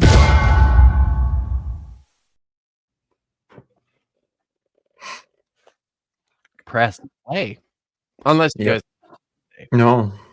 Okay. 13, because oneness comes through love. So in the Western thought, 13 is a bad number. It is an unlucky number. Some hotels don't have a 13th floor. No one wants to stay on the 13th floor. It is unlucky. Listen, Well, I'm in your Jason, and on philosophy- Friday the 13th, people Wait, what? made Pause all it. sorts of jokes. In your philosophy, 13, he said that 13 is evil. In your philosophy, 13 is 1. So, like, just to be clear on where everyone's math is. Well, But I I think mean- he's dispelling that. So I guess we can give him that. But still, I mean, the point stands. What was that, Nitty? No. I mean, Oh, also, wait, hold on, before I lose it. He's putting it together the way he wants to, right? He's saying Yes. that oneness comes through love, but you could also put love and one into other ways in a sentence. Like you could say, love. You could say, Ahaftika, I love you. You could say, like, what, you could say, like, just one love, right? You could also do, like, I guess I don't know, like, the Hebrew for like alone or something, but the like if you're supposed to just like love one, then you could say like, oh well, I love myself and I am one, therefore jerk off all the time.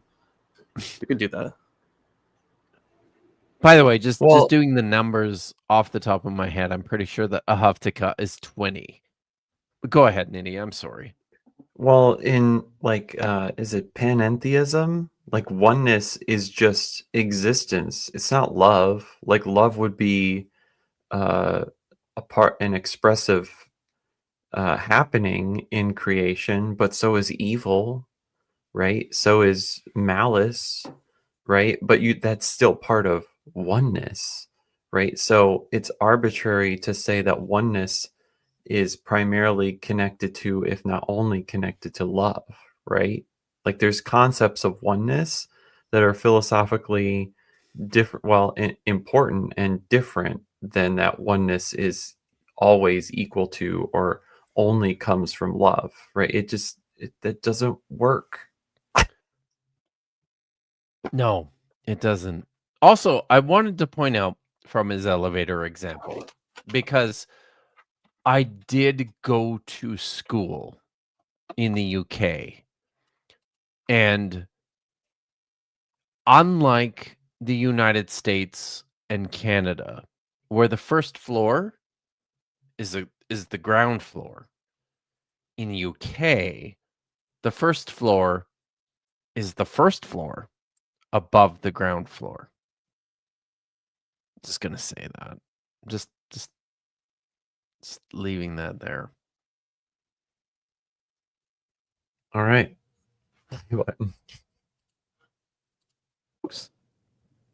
But here's the point. 13 in Hebrew is a blessed number.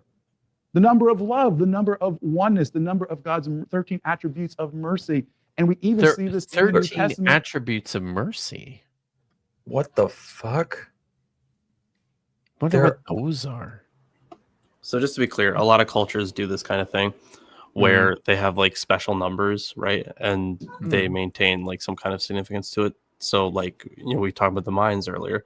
They valued the number 52.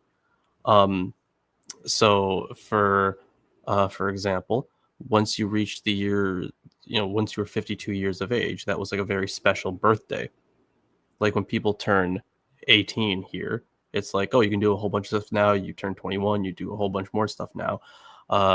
And in Mayan culture, yeah, if 52, you were like you know, you have your rite of passage if you turn 13, if you're a man in Jewish culture.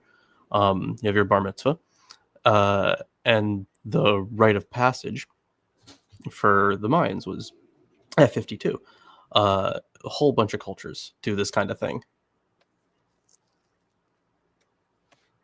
Also, why is Nitty looking at me like that? I'm looking at these attributes. I found it. I thought you were looking at me like that. Like, did I say something? But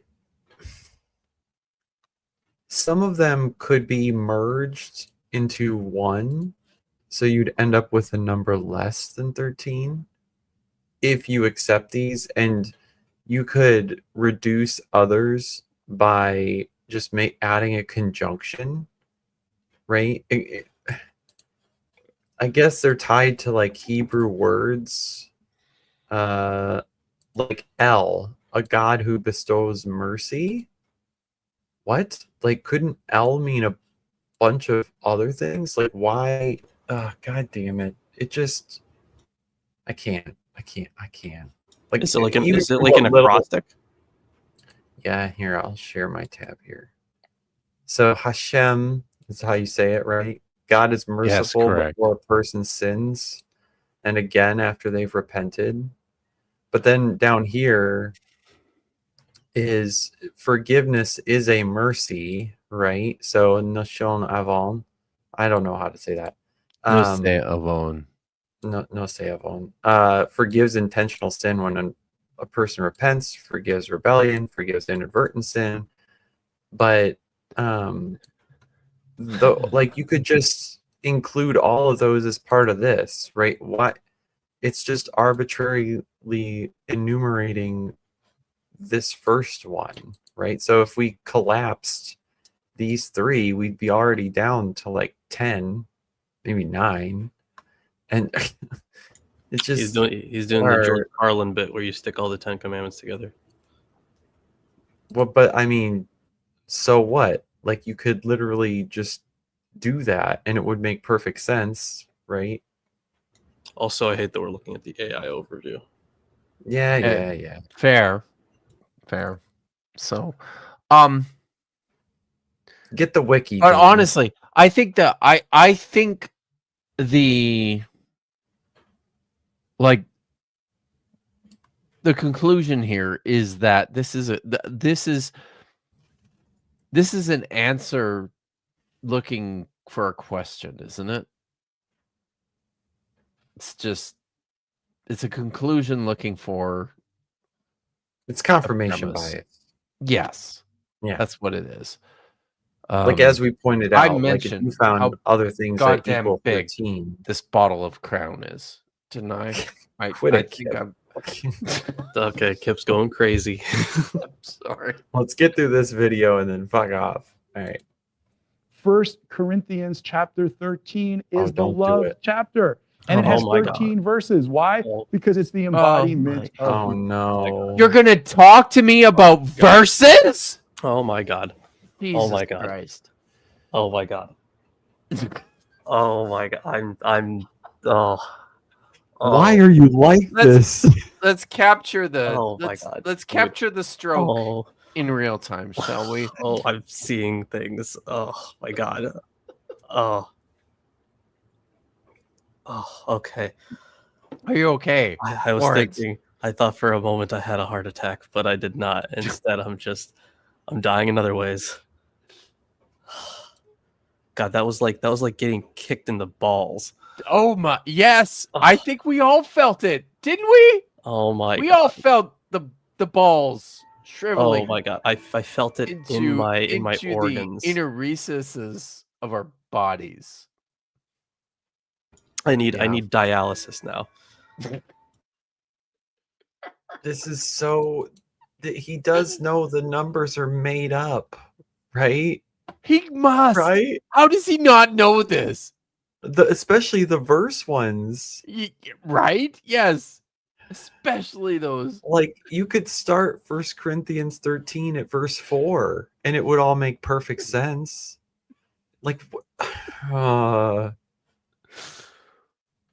Jesus. He knows that, like, the Masoretic text or the earliest manuscripts wouldn't have numbers. Holy shit. Like, so all of his stuff is versified, right? Like it's basically peer pressure. Like, through the Middle Ages, everybody just started like compartmentalizing the text into segments just in an effort to navigate it more effectively and efficiently. And guess what? The numbers don't always align.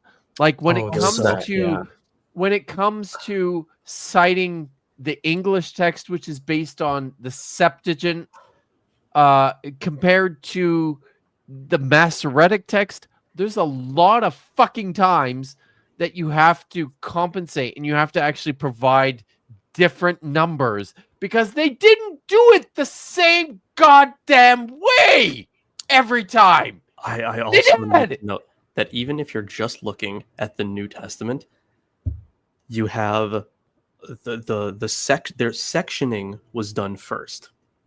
They sectioned them and they numbered their sections, and the sections do not agree with the chapters. Eventually, they can in like Langton popularized the method, but the current numbering system was I think probably like invented by Alcuin of York, actually. But he was, but Langton popularized it.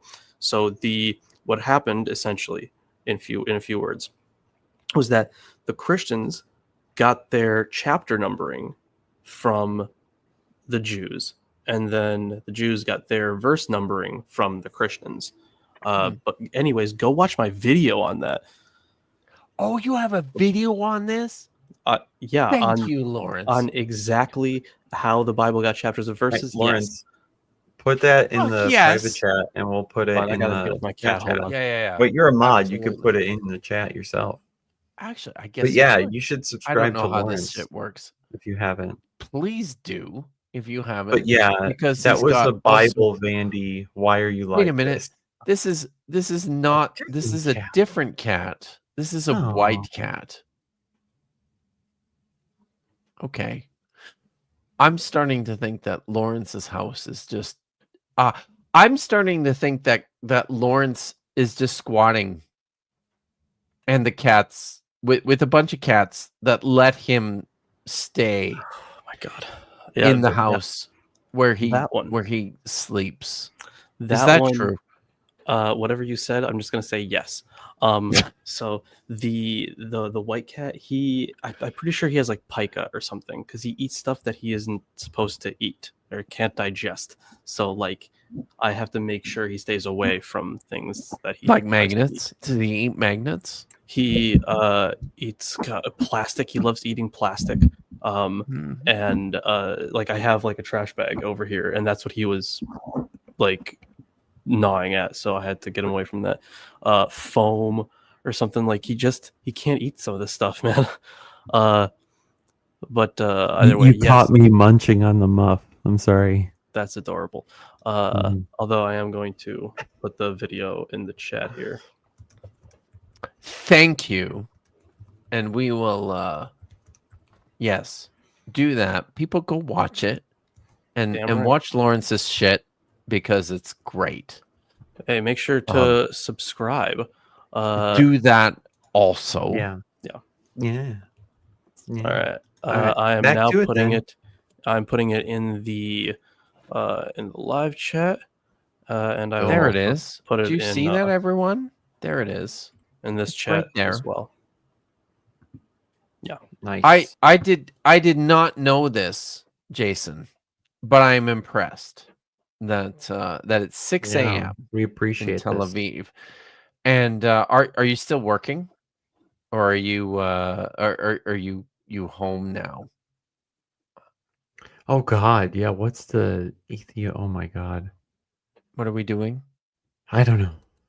Okay. All right. Should we go. push play? Love. And so I hope you see that when we look at the letters individually, and then we put the letters together and add them together to understand the numerical value of words, we make these deeper connections that give us wisdom and insight into the scripture. It's very biblical. Okay? We see this one of the most well-known examples is in the The book of Bible Revelation. told you to do that. Oh, Apparently, no. the Bible Oh, said no. that this is something that you should fucking do. Oh no. Okay, Wait, where? It's gonna get worse. What? It's gonna get worse. Well-known examples is in the book of Revelation, the mark of the beast. The name of What? the beast will add up to 666. Oh Okay. no. Hey, maybe he actually gets this right. He probably gets this one right. Right, Lawrence? Okay, No. Lawrence, you need Lawrence, talk to us, Lawrence. I want to hear what he says about this, because I've done a lot of work on Revelation. It is my favorite book of the Bible, and I also really like, after I'm done with this whole Matthew thing, I really started the Matthew thing just for Blasphemous Bible, but I decided to just keep going. But I really want to write a commentary on Revelation, because it is filled with so much cool shit, and unless you know enough about the history of the time, it's not all going to come out. So I really want to hear what he says.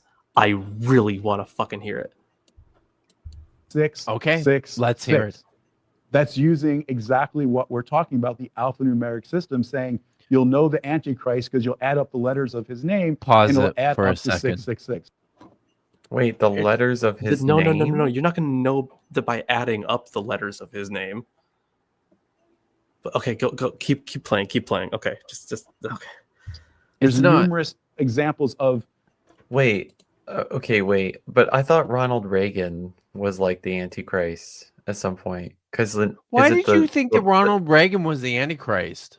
Hey, no, I'm saying what evangelicals said or whatever. Evangelicals Shut say that?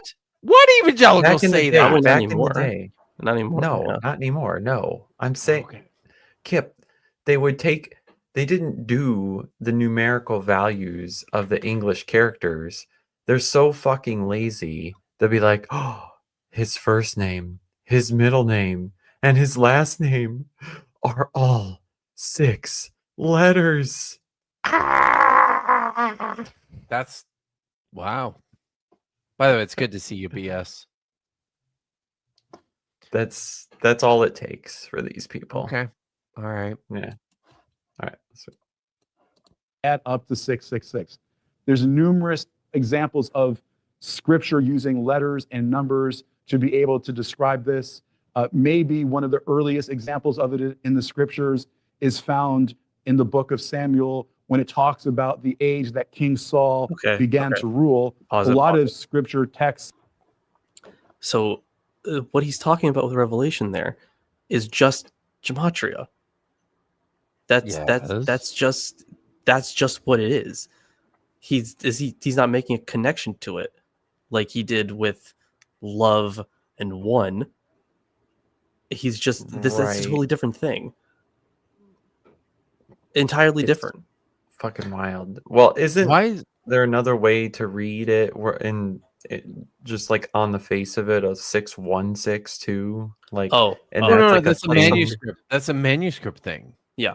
So the earliest manuscript that we have, I forget the exact one, but it's one of the how do you pronounce it? Oxyrhynchus. Oxyrhynchus, thank you. Okay, one of the Oxyrhynchus papyri. So the manuscript is actually our oldest manuscript of Revelation, and it does contain 616. But because of the numerology in Revelation that is constant throughout, if anyone bothered reading it, the 666 reading is probably the original. I think it referred to, because it wouldn't make any fucking sense considering Revelation as a text, but in my humble opinion, I have a video on this too, by the way. 666 referring to Nero. 616 would also refer to Nero, but it's a different vocalization of the name. Yes. Instead of Neron, how you would pronounce it. Yes. That gives 666. But if you drop the N and just Nero, a different vocalization of it, then it's 616. So the answer that explains both readings, Nero. But anyways. But that's like ground proof, isn't it? I mean, I think so. Yeah. That this is just 2nd century. Where are you on this? Is Revelation 1st or 2nd century? I think that it is. When was Domitian? Late first. Yeah. Okay. That's where I'm on it. Because there's All ties to Domitian's son, right? And with the coinage for the 7 stars.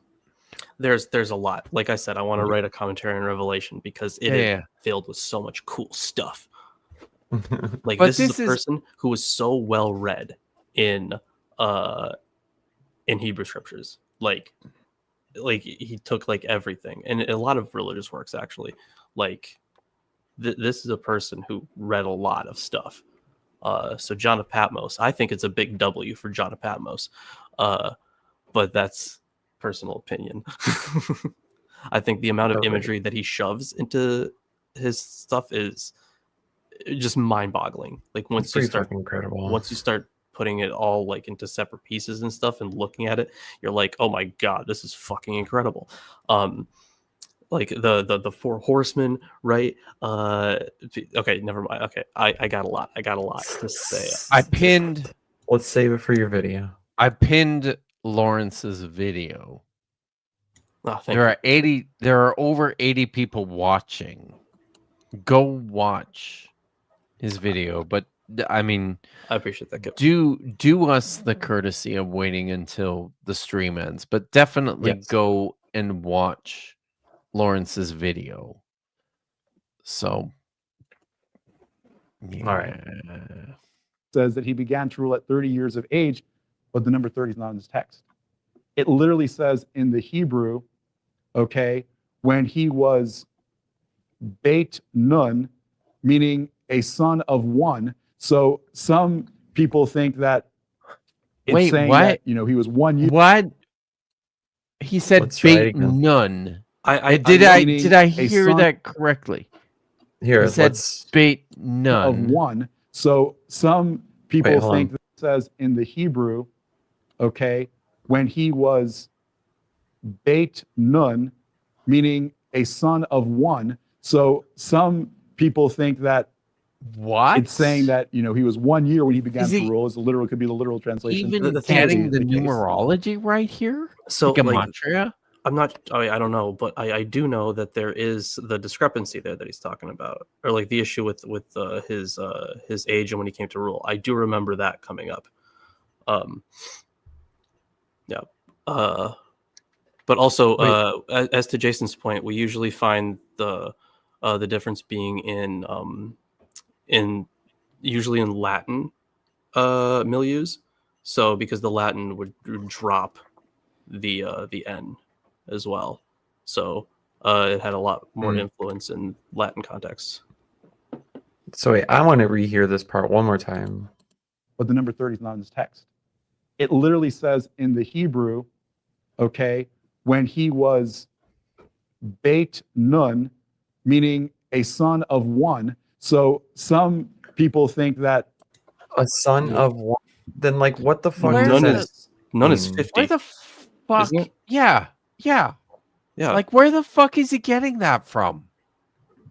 Does he Like- mean like son like wait, I don't know how you interpret the words. Being the son of one as you being the 1-year-old, right? Or is that person as the 1-year-old? It sounds more like you're well, okay, I never mind. I think I get it, but that's still weird. No, you don't. I don't believe that you get it at all because I don't care. there is what the fuck is he talking about? What the fuck? Wait, yeah. Is he- What isn't Aleph one as BS Yes. out? Yes. Aleph is one. What the fuck is this noon shit? What is this? Whenever it works, Kip. All right. It's saying that he was 1 year when he began to rule. It's a literal. That's not. You have to stay. I know that We're almost is there. like after midnight, but you have to stay awake. Let's finish this. Let's go. Just yes. Be the literal translation can't be the case. Okay. But if you understand Hebrew alphanumerically, then you understand that that equals Beit Nun equals 52. What it's probably saying is at 52 years of age, that's the age that King Saul began to reign. It's actually, it's using the numerical Jesus. What? Wait a minute. So wait a minute. He got the gematria right, but he's Yes. not getting this translation. He right. just said that Saul began to rule at the age of 52. He said That's that, so right? fucking wrong, according to the What? narrative, right? Wasn't Saul like a strapping young man like David, and then like killed only a little bit, and then Wait, is he talking came about to Saul? rule? Because I think that was a different king, Oh, wasn't it? Samuel. Wait, I hold don't know on. what I don't He was know what citing is Samuel. going Go on. back. He was go back. citing Samuel, but a lot of scripture text says that he began to rule at 30 years of Wait, age. hang on. In the book 30 of years. Samuel, when it talks about the age that King Saul began okay, to he does say rule, King Saul, a lot of scripture text says that he began to rule at 30 years of age. Was it Saul? But the number 30 is not in his text. Hold on. It doesn't make any sense. I feel like am I that rusty about the life of Saul that it would be Possibly. he was all the way up to 52 when he had control? I'm looking this up. It seems weird. Something doesn't seem right about that. I feel like I don't, Apparently because I I didn't remember know this this coming thing. up. I remember this coming up in Blasphemers, right? But I Okay. don't remember which king it was. Was it Saul? But there was the wait, it remember makes that- Saul's lifetime a bit improbable if he was in 1 Samuel 13:1. It says he reigned Israel for 40 years. So you're telling me he lived to 92? He was, I but mean- he said he did say. I heard 52. Yeah, 52 was the Right, number. that's when he became king. And so I'm very confused. so he's But also, so he's saying did you some see text how big this Okay. bottle of Crown Royal is? Hold on. It's goddamn huge. Okay, so I'm just taking the note here from. Okay, so I guess it was Saul, but I'm just taking the note here from the NRSV. The number is lacking in the Hebrew text. Yeah. And then 13 Right. was lacking in Greek manuscripts. Saul was blank years old when he began to reign. Yes. And he reigned. Some blank. manuscripts say he was 2. Yeah, and 2 years Right. over Israel. 2 is not the entire number. Something has dropped out. That's the even notes from the NRSV. the Google results here are all over the place at how old he was and how long he reigned, right? But it's they're coming to the same ish numbers sometimes. So hold on, let me grab a hold on, commentary. hold on. Hold on. But Before then you they'll go, say things Lawrence. like I don't know. Before you go, Lawrence, can I just so like this is the Hebrew text, right? Ben Shana Shaul B'malko Ushte Shanaim Malach Al Yisrael, which translates as son of 2 years, Saul, when he became king, and 2 years he ruled over Israel. That's what the Hebrew text says. And it's universally agreed that there is a problem here. Importantly, the Septuagint has just eliminated this verse Right. Yeah. altogether. It's just not there because, the Septuagint translator was not a moron and recognized that there's a goddamn problem here. Okay, I'm done. I mean, it seems to make a mess of, like, if that's how it's to be read, that Saul is 50 when he started to reign, and it says he reigned for 40 years in some translations, then he's 92. Yeah, and there's still a lot of life left in. There's still a lot of life left in David when he rules long after that, right? And I mean, Saul's daughters that he's handing off in marriage to David would be wouldn't they be pretty fucking old? Also, feels like it. Saul marching out to battle with Jonathan when he's over 50? What? Yeah. This is a huge fucking mess. By the Wasn't way, there a limit of the fighting age of men in sorry, I just have to, because I did a stream yesterday about David and Yes, you did. propaganda. It was a good laugh too. Thank you. But I wrote hilarious parts in there. An entire chapter in this book that many people still doubt the existence of, where I basically, I've dedicated most of an entire chapter called Kings and Prophets to David and the succession narrative. It's one of my favorite chapters in the book, and there's a fuck ton going on there, and because I'm a shameless shill, I'm going to recommend that people go and I honestly, I'm not kidding. I think chapter 13 is worth the price of admission. He's saying in the book of Samuel it's 13, right? Oh my god. Oh my god. I'm chapter 13. Holy shit, you guys. Look at that. Did I God. just Love. Did I just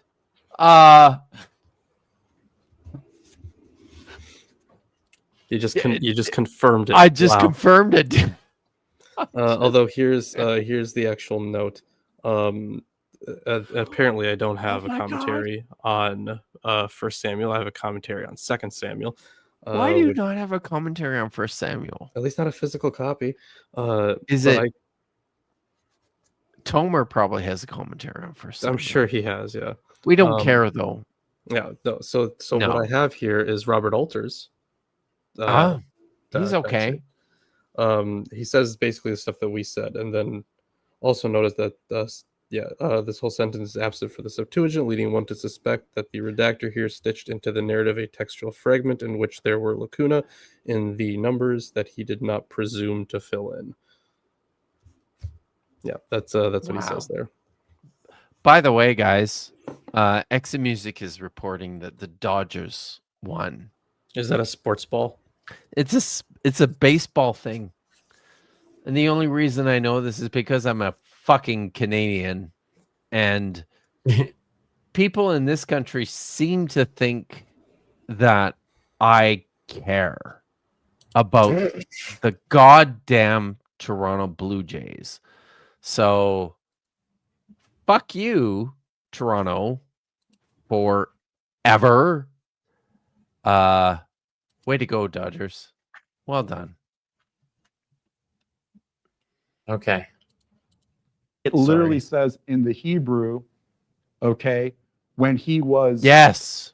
Let's Beit find out. Nun, meaning a son of one. So some people think that What the it's saying fuck that he was is 1 he year when he began to talking rule. about? Literal could be the literal translation. Can't be the case. Okay. But if you understand Hebrew alphanumerically, then you understand that that equals Beit Nun equals Wait a minute. 52. Why? What it's probably Wait a saying minute. is that 52 years of age, Stop. that's the age that Stop. Why am I crashing out on his insistence that noon equals 1? What is going on?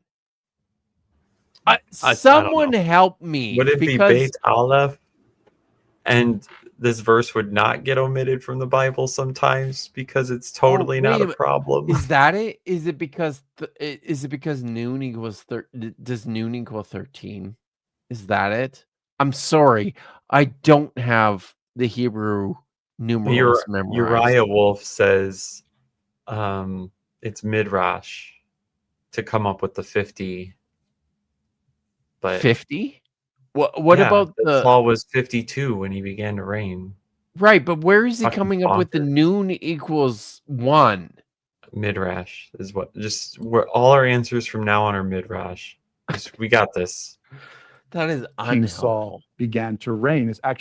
It's using the numerical values there to give us a hint at the age that he began to reign, which makes sense because a few verses later it talks about Joshua being a great warrior, great fighter. Well, how could Joshua be a great fighter if Saul was only 30 years old? How old was he when he had his son Jonathan? It doesn't seem to make sense mathematically.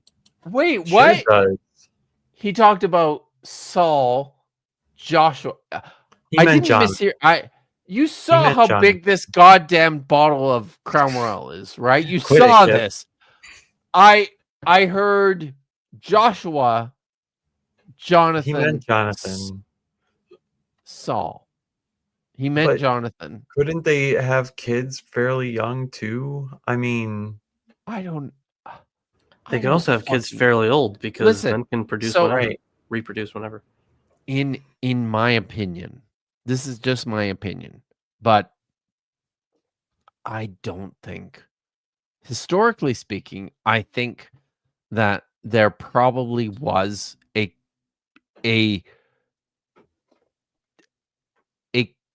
contest for leadership in the tribal leagues that featured Saul, Jonathan, and David. And I don't think that Jonathan was actually Saul's son. I think he was part of this competition. Yeah, I don't think so either. But that's because Saul's willing to say that one, we don't know the name. Do we ever know the name of Jonathan's mother? Or is it just implied from one of Saul's wives or something? That's a good point. I don't know. I think but the other thing is when Saul gets all pissed at Jonathan, he say something like you're the son of like some whore or something. Like he like throws her under the bus like big time. Maybe even implying that Jonathan is homosexual too at that point, if I'm not mistaken. You did this, right, Lorence? You covered all of this shit in Blasphemer's Bible many months ago. We covered it, yeah. So talk to us about David and Jonathan, from what I and Saul, if you remember. From what I remember, and I did do quite a bit of reading on this, but yeah, it's been a while, right? Fair. That they're I think it says somewhere explicitly that Jonathan was Saul's son. I think so. But yeah, the issue of Saul, I remember you, Kip, actually coming on and talking about it. It's been so long, dude. It's been so. My brain is so fried. I also have I have no memory of that, but I'll take your word for it Maybe because right now you don't I have a am memory of it. you know I'm a grandfather, right? Right, You, yeah. you knew that, yeah. So my mind is shit. It doesn't work. I don't remember things. But anyways, and you guys saw how big this bottle of Crown Royal is, right? Yes, we saw. Yes. Okay. Yeah. Okay. Yeah.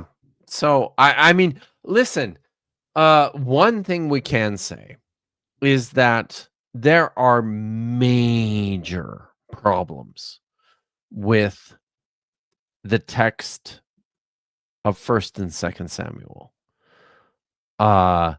There are dramatically different versions of this text in the Greek translations. There are substantially variant texts in the Dead Sea Scrolls of 1st and 2nd Samuel. It's very problematic. I'll just say that. Yeah, the translate. I'm looking at stuff there. People are just like, we don't know how this fucking translates. We don't even know We how old he was. absolutely So do not know. So there's all sorts of examples throughout history, throughout the Bible, of letters and numbers and the significance of it. It gives us great insight. And as you study the numbers, as you see the connection, it always blows my mind. And it shows us how God is in the details. Just like we live in a mathematical world, the Bible has a mathematical precision and a beauty to it that just is astounding. Precision when you are focused on the things that make sense to you, right? And also, let's see him establish the claim that quantum mechanics has mathematical precision. What? When he said quantum, I'm just like, whoa, no. Also, 1 Corinthians 13 has 13 verses. And because love is 13, guys, this totally tracks. You're killing me, Nitty. You're killing me. We have a super chat from Jester. Theists grasp at straws. Kip compares this bottle of Crown Royal to his own head and asks you to ponder the depths of drunkenness that you too can enjoy. Yes, please. Get hammered with me. This is an open invitation. This is a good time. What did you purposefully turn off the video, or is this? Yeah, I think we're good. We're 2.5 hours. Okay.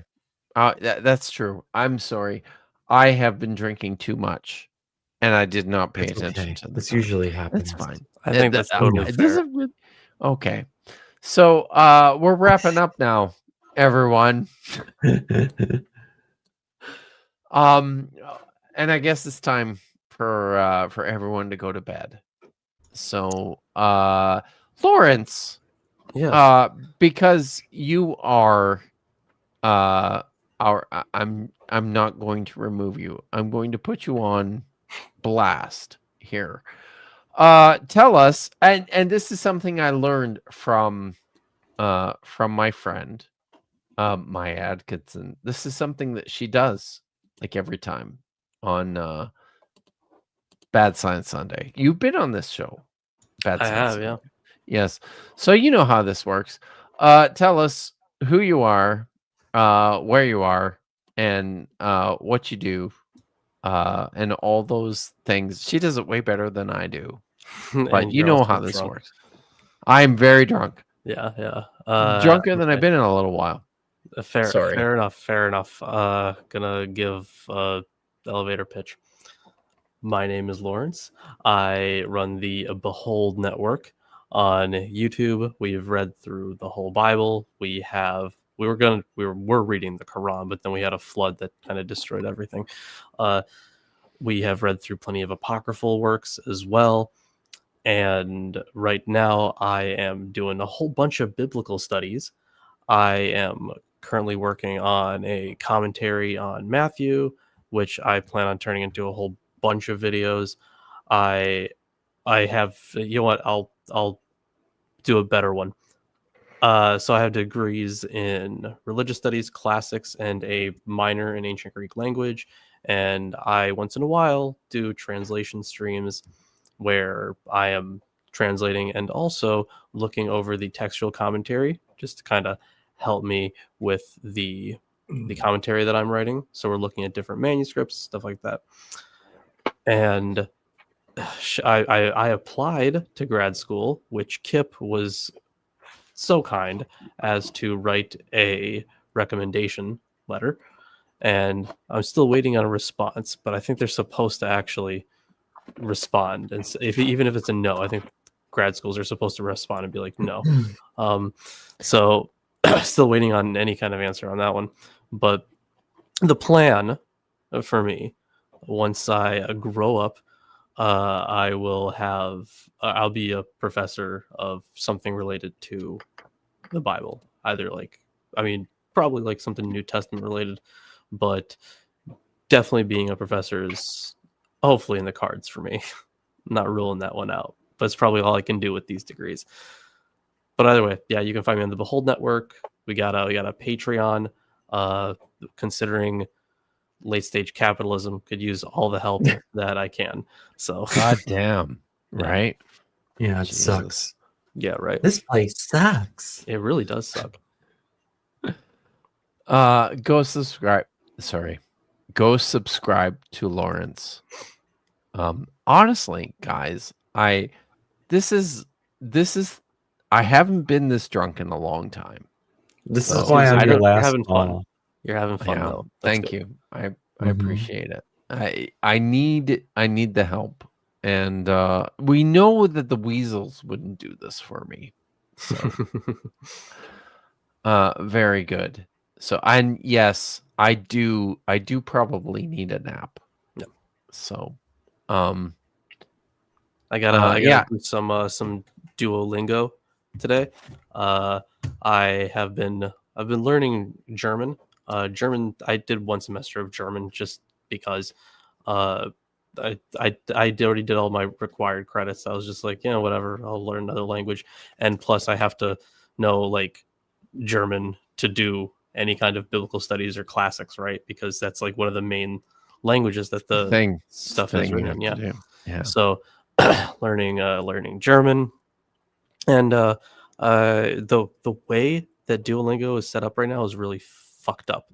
They changed their system, so now I can't just go until I fuck up 5 times. Now I can only do max 3 lessons a day. It's really, really fucked up. So yeah, German and Latin as well. I do have a book on learning Latin, so doing that. And Ge'ez.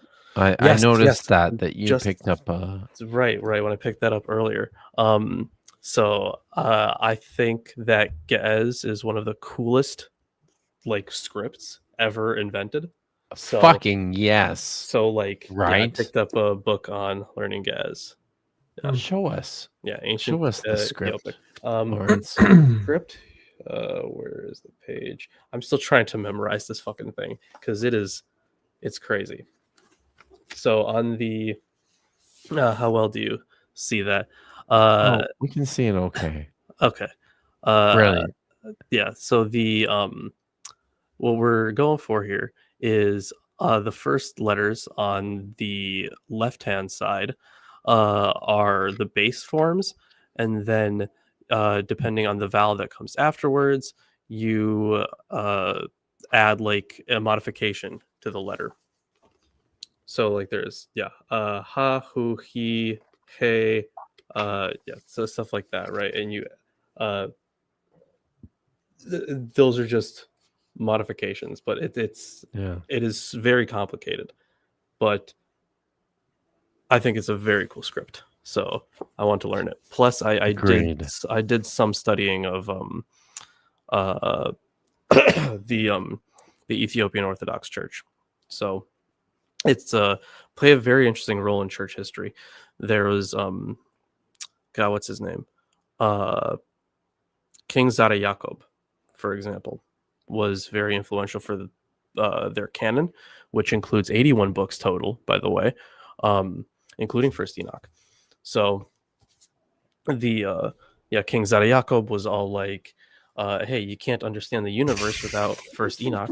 So it became like official for them because the fucking king said so.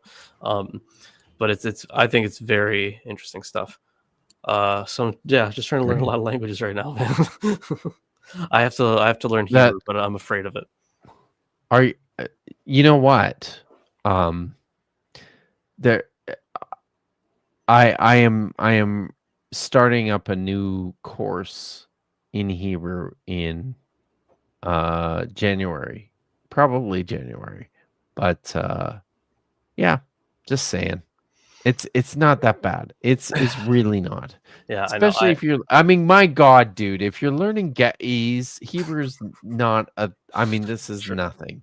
Yeah. So and not that you have to take it with me, but seriously, you'll be fine. You will be fine. I learned some of the script so I can identify some letters, right? And that's as far as I went. Yeah. But to address Jason's query there. Yeah, so there were some every single time I had like some kind of question about the Hebrew, like I guess this is true for a lot of languages. Like sometimes you just gotta roll with it, right?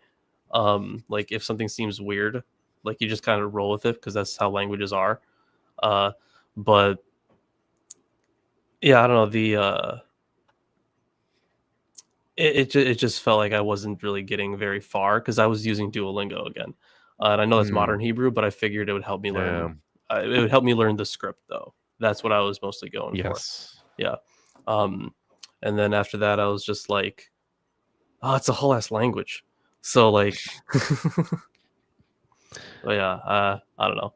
Fair, but I'll have to learn it eventually. So may as well start now, right? May as well. Yeah. So cool. But everyone should subscribe to Lorence if you haven't already, and go and watch his videos because they're pretty goddamn awesome. The old stuff, I have to preface this. The old stuff sucks because I used to be a mythicist. So the old God sucks. Kick him off now. We won't talk about that, shall we? Right. Yeah. So the old stuff sucks. It's not really critical. But I have to ask. I have to clarify this. If I remember correctly, because I've heard you talk about this before, it was Chrissy who converted you. Right. Yeah. Yes. Who slapped you silly as Chrissy does. Yeah, as Chrissy does. Yeah. And talk some sense into you. Yeah. Yeah. Right. And our earlier readings of the Bible, because our Bible show was called the Atheist Sunday School, and it lasted for 6 years. I used to watch that. Yeah, 6 years. Yeah. Wow. And the thing is, it started off really bad because we didn't have commentaries. We just had one Bible, and it was just us. And then over time, we accumulated commentaries. Oh, me and my co-host Ruben. Okay. Yeah. All right. So we had accumulated commentaries over time. So eventually the show just got better and better. So by the time you get to the end, you're going to see like our table filled with books and commentaries. So cool to watch that. Yeah. So it's I think by the time you get to the end, you're like, this was a good ride. So we do have a few people that have watched the whole series, went back and watched the whole series, and commented on each episode, saying how far they got. And this is 6 years worth of content. So like Wow. Yeah, every stream was like between an hour or two. So like they watched 350 something episodes, or was it? It was Holy 300 cow. something? Yeah, it was about 300 episodes actually. Yeah, so 300 episodes. So they sat through a lot of that. Yeah. Wow. Yeah, That's really impressive. Wow. and because we're not maniacs, because we are actually maniacs, depending on your interpretation. First Chronicles 1-9. We didn't want to split that into multiple weeks because fuck that. I'm not reading a goddamn genealogy multiple weeks in a row. So we did the entire thing in one stream, and our commentary was not a lot, and our backdrop was a teardrop because they made us want to die. Oh my god, dude. But seriously, I mean, sorry, I just have to, because I actually wrote a book about the Bible. Sorry, I have to. And I actually wrote an entire goddamn chapter here on genealogies called You added up all the letters and their names, right? And fucking straight I did. I wrote an entire chapter. Hey, genealogies are important to the history of the Bible, but it doesn't mean I want to fucking read them. But honestly, listen. Genealogies get a bad rap. They really do, because they're honest. Like, on the face of them, they are fucking goddamn boring as fuck. But if you take the time, if you stay awake to actually read through them, they can be useful. They can. They honestly can. They can. I agree. They can be useful. I'm not saying they're not useful. I'm not saying they're not important. I'm saying that they are a bore to read through. Oh my god. Yeah, okay, fine. Okay, fine. Yes, I'll give you that. All right. Go subscribe to Lorence, everyone. Yeah, I am. I mean, I don't know. It's been a while since I've been this drunk. So, appreciate it. Nitty, you started doing shit recently again. Yeah. So, are you doing more shit, or what's going on? So, if you're not familiar with me, I'm Nitty. I do live stream commentary on sometimes counter-apologetic stuff, apologetic stuff. Lately, I've been on a kick of the relationship between Christianity and the concept of human rights in the United States, and how I believe things that I believe that U.S. Christians are actually all deconstructing, and they're not deconstructing to be non-Christians. They're deconstructing the idea that universal human rights even exist. And they don't realize it, or I don't think they'd vocalize it that way, but the way things are going, that's the only thing that makes sense out of justifying what's happening around me. And some Christians are outright saying it, that they don't think rights are real. They don't think rights should be granted, and that all you have are the dictates of God and whatever you're allowed to do based on what they believe God is. And so I've been talking about the ins and outs of that, and I'm standing by more every day that Christians are doing the very thing they hate in everyone else, deconstructing. And I'm going to start using that term as just as much of a slur to them as they do to me, because the more that this behavior is normalized, justified, or ignored, the more evidence it is that they're doing what they hate. They're tearing down something they used to say they value, and they're rebuilding up something that leads to the justification of inhumane and genocidal behavior. Yeah. Yeah. So, No. hey, atheist friends, start saying that all Christians are deconstructing, and I see how it starts going. But you know, it's true. Like you have to do a hell of a lot of work to convince me otherwise at this point. I should probably not say anything at that point. Just because I have had a lot to drink. But You yeah. want to disagree with me now? No. I absolutely don't.